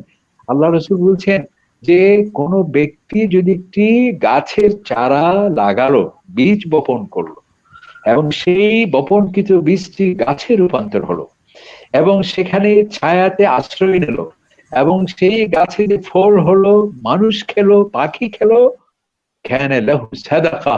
আল্লাহ নবী বলছেন সেটা সে শুধু ইকোনমি, ওই জন্য বলছে শুধু প্রফিট বেসিস ব্যাংকিং সিস্টেম করলে হবে না, আমাদের মানব কল্যাণের জন্য কাজ করতে হবে। পরিবেশ বিঘ্ন হয় সেই ধরনের কাজগুলো আমাদেরকে বিরত থাকতে হবে। সেটা আমাদের শরীরেতেই নবী করিম সাল্লাল্লাহু আলাইহি ওয়াসাল্লাম বলছেন, লা দারারা ওয়ালা দিরার, তুমি নিজের ক্ষতি করতে পারবে না, আরেকজনের ক্ষতি করার তোমার কোনো অধিকার নেই। এবং নবী করিম সাল্লাল্লাহু আলাইহি ওয়াসাল্লাম আরেকটি হাদিস, হযরত আব্দুল্লাহ ইবনে আব্বাস তিনি বলেছেন যে, আমি যদি জানি যে নিশ্চিতভাবে আসরের সময় কি হচ্ছে, কিয়ামত হয়ে যাবে, কিন্তু আমার কাছে একটি কি আছে, গাছের চারা আছে, আমি কিয়ামতের ভয়ে ঘরে বসে থাকবো না, বরং এই যে আমার চারাটি আছে, বীজটি আছে, আমি জানি নিশ্চিত আসরের পর কি হবে, আপনার কিয়ামত হবে, কিন্তু আমি এরপরও এই গাছটি আমি রোপণ করবই। আল্লাহ পাক সুবহানাহু ওয়া তাআলা অসংখ্য কোরআন কারীমের আয়াতে সেই এই পৃথিবীতে যে ধন সম্পদ আল্লাহ তাআলা বলছেন ওয়াজআলনা লাকুম ফিহা মাআইশা, এই পৃথিবীতে কত তোমাদের জীবনের ধারণের উপায় উপকরণ আমি রেখেছি, এগুলো তোমরা বৈধভাবে পজিটিভলি সেগুলো অনুসন্ধান করো, আমার রিজিক তোমাদের প্রতি যা রয়েছে সেটি তোমরা গ্রহণ করো। সুতরাং এবং আল্লাহ তাআলা আরেকটি জায়গায় বলছে, আফারাইতুম মা তাহরুসুন, তোমরা যে ক্ষেত করো, তোমরা যে এই যে ফসল, তোমরা যে বীজ বপন করো, বান্দা তুমি কিভাবে নাস্তি খাও, তোমার প্রতি যে আমি কত অনুগ্রহ করি। এই যে মৃত ভূমি যখন সে প্রচন্ড খরায় একেবারে শুকিয়ে যায়, জীর্ণ শীর্ণ হয়ে যায়, যেটি ফেটে ভেঙে চৌচির হয়ে যায়, আল্লাহ তাআলা ওয়াতারাল আরদা হামিদা, তুমি দেখতে পাবে এই পৃথিবী প্রায় মৃত হয়ে আছে। ফাইদা আনজালনা আলাইহাল মা, অথবা আপনার এই গ্রিন ইকোনমিকে আমি বিকশিত করার লক্ষ্যে যখন বৃষ্টি বর্ষণ করি, ইহতাজ্জাত, এই পৃথিবী কেঁপে ওঠে এবং এর আয়তন বৃদ্ধি পায়। এখানে বিজ্ঞানী অবাক যে ১৫০০ বছর আগে বৃষ্টি হলে যে পৃথিবী কেঁপে ওঠে, এটা তো কেউ বলতে পারে না, কোরআন কিভাবে বললো? নিশ্চয়ই মোহাম্মদ কোন আল্লাহর, সে শুধুমাত্র তিনি আব্দুল্লাহ ছেলে মোহাম্মদ নয়, তিনি যে আল্লাহ রসুল, এই আয়াতটি প্রমাণ বহন করে। কারণ কি, ওখানে বলছে যে পৃথিবী যখন শুকিয়ে যায়, সেখানে গর্তগুলো ফাঁক যখন হয়ে যায়, যখন সেখানে বৃষ্টি নামে, সেই মাটিটি যখন নরম হয়ে বাতাস করে যখন উত্থিত হয়, তখন মৃদু কম্পন সেখানে অনুভূত হয়, যেটি ভূতত্ত্ববিদরা বলছে, কোরআন বলছে। এরপর আল্লাহ তাআলা বলছে ওয়ারাবাত, এবং যে কোনো জিনিস যখন শুকিয়ে যায়, এটি খুব সংকীর্ণ হয়, যখন সেটা হয় সেটি সম্প্রসারিত হয়। এরপর আল্লাহ তাআলা বলছেন আমি সেখানে এই জিন্দা করি এবং বিভিন্ন ফল মূল কৃষি কাজ সেখানে আমি ব্যবস্থা করি। এরপর আল্লাহ তাআলা বলছেন আফারাইতুম মা তাহরুসুন, তুমি যে কেবল বীজ বপন করে এসেছিলে মৃত একটা ভূমিতে, কে এটাকে অঙ্কুরিত করলো, কে পত্র পল্লবে বিকশিত করলো? আমি তো ইচ্ছে করলে এটাকে আবার সেটাকে নিঃশেষ করে দিতে পারতাম। আফালা তাশকুরুন, তোমার কি কৃতজ্ঞতা বোধ নেই? আসুন আমরা আজকের এই আলোচনায় আমাদের বিজ্ঞ আলোচক মন্ডলীর প্রতি আমরা ধন্যবাদ জানাই। আপনাদের অত্যন্ত ও জ্ঞান দীপ্ত এবং কোরআন হাদিস আপনারা আমি বলবো যে প্রত্যেকেই বড় বড় ইসলামিক থিঙ্কার, এটাই আমাদের ইসলামের বড় বৈশিষ্ট্য। অন্যান্য ধর্মে কিন্তু বিশেষ ধর্মীয় ব্যক্তি থাকে, যদি আমরা বানিয়ে ফেলছি, আপনারা আমাকে মৌলানা সাহেব বলছেন ইসলাম কিন্তু এটা অ্যালাউ করে না যে কিছু শ্রেণী ধার্মিক হবে বাকিরা জেনারেল থাকবে। নো, ইসলামে প্রত্যেকেই ধার্মিক, এবং যেটার প্রমাণ আজকেই আপনারা দিয়েছেন, প্রত্যেকেই আজকের এই পেপারে অনেকগুলো কোরআনের রেফারেন্স। এবং আমাদের হযরত মাওলানা ফরিদ সাহেব, ওনার সাথে আমি চট্টগ্রামের অনেকগুলো শাখাতে আমি আলোচনা শুনেছি, এবং আজকে যে আমাদের প্রফেসর যিনি আমেরিকায় এত সুন্দর কোরআনের হাদিস এর কথাগুলো বলেছেন, এবং ইসলামের যে অর্থনীতির কথাগুলো বলেছেন, আখতারুজ্জামান সাহেব বলেছেন, এগুলো প্রমাণ বহন করে যে ইসলাম বাস্তব ভিত্তিক ধর্ম, জীবন ঘনিষ্ঠ ধর্ম, এবং সবকিছুই মানুষের কল্যাণের জন্য ইসলাম আসছে। এবং শরীয়তকে যদি আমরা মানি, কল্যাণ আমাদের। আল্লাহ বলছেন ইন আহসানতুম, যদি তোমরা আমার শরিয়া মেনে চলো আমার কোনো ফায়দা নেই। আল্লাহ তাআলা বলছেন কেউ যদি আমার শরিয়া মেনটেন করো, আমার যা রাজত্ব আছে এক চুল পরিমাণও বাড়বে না। আবার সবাই যদি নাস্তিক হও, আমাকে অস্বীকার করো, আমার যা আছে এক চুল পরিমাণও কমবে না। তাহলে মানলে কি তোমার ফায়দা, না মানলে তোমার ক্ষতি। আজকে এই জন্য আমরা বুঝে আস্তিক হয়ে নাস্তিক হয়ে ইসলামিক স্লোগান গুলো দিচ্ছি। কি বলছি? প্রত্যেক মা তার সন্তানকে 2 বছর দুগ্ধ পান করাতে হবে, জাতিসংঘের স্লোগান। আপনি অবাক হবেন, সেটা কোরআনের আয়াত। আজকে আমরা বলছি মাদককে না বলুন, কোরআনের আয়াত। আজকে আমরা বলছি এইডস থেকে বাঁচতে হলে জানতে হবে, বাঁচতে হলে জানতে হবে, আমরা অনৈতিক কাজ করব না, কোরআন শরীফের আয়াত। সেদিন বেশি দূরে নয়, বলা হবে সুদকে না বলুন, সুদকে না বলুন, কারণ এই সুদের মাধ্যমে রক্ত শোষণ করা হয়, সব বিনিয়োগে হ্রাস হয়, অলস সম্পদের বৃদ্ধি হয়। আল্লাহ তাআলা আমাদেরকে তৌফিক দান করুন। এই বলে আমার সংক্ষিপ্ত কথা। আমি কিন্তু অর্থনীতি বিশারদ না, আবার বড় একজন ইসলামিক স্কলার নয়। আমি আপনাদের কথাগুলো একটু কালেকশন করে মানে সংগ্রহ করে আবার রিপিট করলাম। আল্লাহ তাআলা আমাদেরকে তৌফিক দান করুন, আমিন। ওয়া আখিরু দাওয়ানা আলহামদুলিল্লাহি রাব্বিল আলামিন। আসসালামু আলাইকুম ওয়া রাহমাতুল্লাহি ওয়া বারাকাতুহু। Thank you sir, thank you for your excellent Quran এবং হাদিসের আলোকে আপনি যেভাবে বললেন স্যার, আমার মনে হয় আমাদের দর্শকরা খুবই এই বিষয়টি সম্পর্কে চমৎকারভাবে জ্ঞান অর্জন করলেন, এবং এর মাধ্যমে আসলে এত ইসলামিক অর্থনীতিটা ব্যক্তি জীবনের সাথে বা ইসলামের সাথে এত সম্পর্কিত, এটা অনেকেই হয়তো আজকে আপনার মাধ্যমে পরিষ্কারভাবে জানতে পারলেন। তো আমরা আপনার এই গুরুত্বপূর্ণ এবং সুন্দর উপস্থাপনার জন্য আপনাকে গ্রিনটেক ফাউন্ডেশনের পক্ষ থেকে ধন্যবাদ জানাচ্ছি। এ পর্যায়ে আমাদের আজকে শেষ অতিথি আমাদের মাঝে আজকে ডিসকাশন হিসেবে আছেন জনাব Abu Jafar Mohammad Saleh, managing director and CEO Islamic finance and investment limited. আমি জনাব আবু জাফর মোহাম্মদ সালেহ স্যারকে তার বক্তব্য রাখার জন্য অনুরোধ করছি। আসসালামু আলাইকুম ওয়া রাহমাতুল্লাহি ওয়া বারাকাতুহু। ধন্যবাদ গ্রিনটেক ফাউন্ডেশনকে একটি অত্যন্ত সময় উপযোগী বিষয়ের উপর সেমিনার আয়োজন করার জন্য। আন্তরিক ধন্যবাদ ও কৃতজ্ঞতা জানাচ্ছি আজকের প্রবন্ধকার, আমাদের একজন অত্যন্ত প্রিয় ব্যক্তিত্ব প্রফেসর ডক্টর শাহ মোহাম্মদ হাসান হাবিবকে অত্যন্ত বস্তুনিষ্ঠ মানব কল্যাণমুখী বিষয়ের উপর গুরুত্বপূর্ণ প্রবন্ধ উপস্থাপনের জন্য। বিজ্ঞ আলোচকবৃন্দ আছেন, সবাই আমার সম্মানিত ব্যক্তিত্ব। আমরা সবাই জানি সভ্যতার নামে, উন্নয়নের নামে আমরা নির্বিচারে প্রকৃতিকে ধ্বংস করেছি এবং করে যাচ্ছি। গাছপালা, নদী নালা, পশু পাখি, খাল বিল কোনো কিছুই আমাদের হাত থেকে রেহাই পাইনি। আমরা প্রতিনিয়ত পরিবেশের ভারসাম্য নষ্ট করে চলেছি। এসডিজি বা টেকসই উন্নয়নের 17টি লক্ষ্যমাত্রার একটা বড় অংশ জুড়ে পরিবেশ, জলবায়ু পরিবর্তন বা ক্লাইমেট চেঞ্জের সম্ভাব্য ক্ষতিগ্রস্ত দেশগুলোর তালিকায় বাংলাদেশ অন্যতম। অতএব পরিবেশের বিরূপ প্রভাব মোকাবেলায় আমাদের এখনই সচেতন হতে হবে। কল আমরা বারবার পাচ্ছি, তারপরে আমরা সচেতন হচ্ছি না। মহামারী, সাইক্লোন, ঘূর্ণিঝড় এগুলো সবকিছুই প্রকৃতির প্রতিশোধ। আমি শুধুমাত্র প্রবন্ধের উপরেই সীমাবদ্ধ থাকার চেষ্টা করব। আজকের প্রবন্ধে প্রবন্ধকার কোরআন ও সুন্নাহর আলোকে মহামারী সম্পর্কে উপস্থাপন করেছেন এবং তার বিপরীতে জীবন ও জীবিকার ব্যবস্থা সম্পর্কে সুন্দরভাবে তুলে ধরেছেন। কোরআন ও সুন্নাহর আলোকে এই প্রবন্ধটিতে মহামারীর সমস্যা, কারণ ও সমাধান সম্পর্কে আলোকপাত করা হয়েছে। প্রবন্ধটিতে মোটা দাগে প্রায় 9টি বিষয়ে গভীরভাবে বিশ্লেষণ করা হয়েছে। যেমন প্রথমত, মানব জীবনের সাথে অন্যান্য জীবিত প্রাণীকুলের সম্পর্কের ধরন সম্পর্কে বলা হয়েছে। আশরাফুল মাখলুকাত হিসাবে অন্যান্য প্রাণীকুলের সাথে মানব জীবনের বিহেভিয়ারিয়াল অ্যান্ড টেরিটোরিয়াল যে পারস্পরিক সৌহার্দ্য ও দূরত্ব বজায় রাখার কথা ছিল তা আলোচনা করা হয়েছে। তৃতীয়ত, মানুষের গৃহীত ভুল সিদ্ধান্তের কারণে এই ঘন ঘন ও ভয়াবহ মহামারীর প্রাদুর্ভাব হচ্ছে এবং ভবিষ্যতে হবে বলে আশঙ্কা করা হচ্ছে। চতুর্থত, সামাজিক, অর্থনৈতিক এবং ব্যক্তি জীবনে মহামারীর প্রভাব ও অভিঘাত সম্পর্কে প্রবন্ধকার আলোকপাত করেছেন। কোরআন এবং সুন্নাহর আলোকে প্রবন্ধকার জীবন ভার্সেস জীবিকার বিষয়ে সুন্দরভাবে একটা বিশ্লেষণের প্রয়াস পেয়েছে।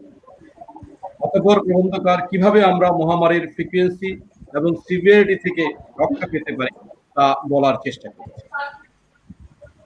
মহামারী এবং তার ব্যবস্থাপনাকে প্রবন্ধকার আমাদের সামাজিক, অর্থনৈতিক এবং জাতীয় জীবনের টেকসই উন্নয়নের সাথে রিলেট করার চেষ্টা করেছে। মানুষের চারিত্রিক ও ব্যবহারিক পরিবর্তনের বিষয়ে প্রবন্ধকার বলছেন, এটার পরিবর্তন প্রয়োজন শুধু দুটি দৃষ্টিকোণ থেকে, human two human and human two animal. এবং মানুষের সুস্থ থাকার জন্য ইসলামিক নিয়মাচার, বিশেষ করে পরিষ্কার পরিচ্ছন্নতা এবং সামাজিক ঝুঁকি ব্যবস্থাপনা কিভাবে সহায়তা করতে পারে, প্রবন্ধকার অত্যন্ত সুন্দরভাবে তা আলোকপাত করেছে। সবশেষে প্রবন্ধকার বলছেন, the inherited nature of Islamic finance can save the economy along with the social and private life of human beings through implementing, number 1, zakat concept, number 2, quart concept, number 3, waqf concept, and number 4, sukuk as an instrument for sourcing fund for developing infrastructure. নিঃসন্দেহে এটি একটি অসাধারণ প্রবন্ধ, বিশেষ করে বর্তমান প্রেক্ষাপটে। ধন্যবাদ প্রবন্ধকারকে, এবং ধন্যবাদ এখানে যারা আমার সিনিয়র রয়েছেন, তারা সবাই অত্যন্ত বিস্তৃত আলোচনা করেছেন প্রবন্ধের উপরে। তারপরও আমি প্রবন্ধকারের সাথে সম্পূর্ণ একমত পোষণ করে প্রস্তাবনা হিসাবে কিছু সংযোজন করতে চাই। প্রথমত, যেহেতু শুধুমাত্র ইসলামিক ব্যাংকিং সিস্টেমই সামাজিক ও মানব কল্যাণের অগ্রদূত, সেহেতু সরকারের সকল প্রকার সাবসিডিজ, রিবেটস অ্যান্ড ফান্ডিং ফ্যাসিলিটিস যেগুলো নিডস সেক্টরে দেবে, সেগুলো ইসলামিক ব্যাংকিং এবং এফআইএসকে প্রাধান্য বা প্রায়োরিটি দেওয়া উচিত। দ্বিতীয়ত, ইসলামিক ব্যাংকিংকে শক্ত ভিত্তির উপর দাঁড় করানোর জন্য liquidity must be free flow এবং নন কস্ট বা low cost fiscal fund should be created. তৃতীয়ত, ইসলামিক ব্যাংকিং সিস্টেমকে ফ্লারিশ করার জন্য ফিসক্যাল ও মনিটারি পলিসি এবং রেগুলেটরি এনভায়রনমেন্ট তৈরি করা প্রয়োজন। চতুর্থত, সামাজিক, রাজনৈতিক, অর্থনৈতিক প্রেক্ষাপট এমনভাবে তৈরি করা প্রয়োজন যেখানে রিয়েল ইকোনমিক ট্রানজেকশন গতিশীল হবে, যেটা আলোচনায় অলরেডি উঠে এসেছে, এবং এই ট্রানজেকশনগুলো কিন্তু ডাইরেক্টলি হাউস হোল্ড এবং স্মল বিজনেসে কন্ট্রিবিউট করবে, এবং যখনই এটা গ্রামে গঞ্জে ডাইরেক্টলি হাউস হোল্ড এবং স্মল বিজনেস কন্ট্রিবিউট করবে, তখনই স্বভাবতই, যেটা আসানা বিষয়ে বারবার বলেছেন, যে Islamic banking, entire banking has to be green. এখানে নেগেটিভ ইম্প্যাক্ট বা নেগেটিভ ইনভেস্টের কোনো সুযোগ ইসলামী শরিয়া মোতাবেক নেই। সুতরাং গ্রোথ সেক্টর এবং ডেভেলপমেন্ট সেক্টরে ফান্ডিং করার জন্য একটা বিস্তৃত ইসলামিক ইনভেস্টমেন্ট মার্কেট তৈরি করা অতীব জরুরি। আমাদের অনেক সময় আলোচনা হয়ে গেছে, আমি বক্তব্য আর বেশি দীর্ঘায়িত করব না। শেষে আমি এটাই বলতে চাচ্ছি যে মহামারী, দুর্যোগ বা যে কোনো সময়ে শুধুমাত্র ইসলামিক ব্যাংকিং সিস্টেমই সামাজিক, অর্থনৈতিক ও মানবিক জীবন রক্ষার্থে গুরুত্বপূর্ণ ভূমিকা পালন করতে পারে। এখানে শুধুমাত্র রাজনৈতিক সদিচ্ছা, আগ্রহ এবং পৃষ্ঠপোষকতা প্রয়োজন। ধন্যবাদ আবারও প্রবন্ধকারকে, বিজ্ঞ আলোচকবৃন্দকে, সংগঠককে এবং আপনারা যারা শুনছেন আপনাদের সকলকে। আল্লাহ।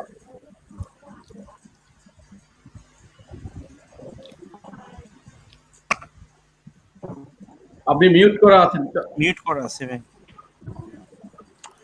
সরি, ধন্যবাদ জনাব আবু জাফর মোহাম্মদ সালেহ আপনাকে আপনার উপস্থাপনার জন্য।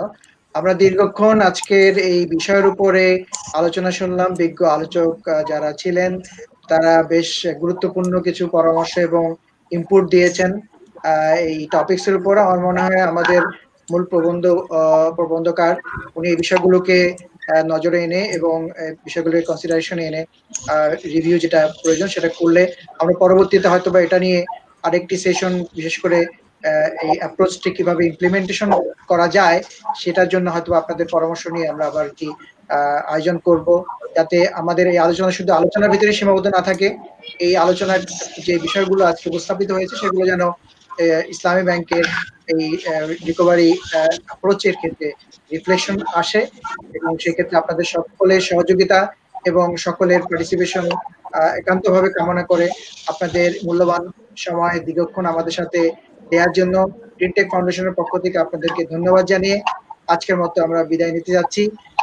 আমি আবারও বিশেষ করে professor doctor Mohammad Akhtaruzzaman, professor doctor M Kabir Hasan sir যিনি ইউএসএ থেকে আমাদের সাথে সংযুক্ত হয়েছেন, মোহাম্মদ ফরিদুদ্দিন আহমেদ, ডক্টর গিয়াসউদ্দিন তালুকদার এবং জনাব আবু জাফর মোহাম্মদ সালেহ, আপনাদের সবাইকে আমাদের গ্রিনটেক ফাউন্ডেশনের পক্ষ থেকে আন্তরিক ধন্যবাদ জানিয়ে এবং সর্বোপরি আজকের মূল প্রবন্ধ উপস্থাপক প্রফেসর ডক্টর শাহ মোহাম্মদ আসান ভাইকে আমাদের পক্ষ থেকে ধন্যবাদ জানিয়ে আজকের মতো বিদায় নিচ্ছি। আপনারা ভালো থাকবেন, শুভরাত্রি, সবাই সুস্বাস্থ্য কামনা করে বিদায় নিচ্ছি। আসসালামু আলাইকুম ওয়া রাহমাতুল্লাহ। ওয়ালাইকুম আসসালাম। ওয়ালাইকুম আসসালাম। আসসালামু আলাইকুম ওয়া রাহমাতুল্লাহি ওয়া বারাকাতুহু।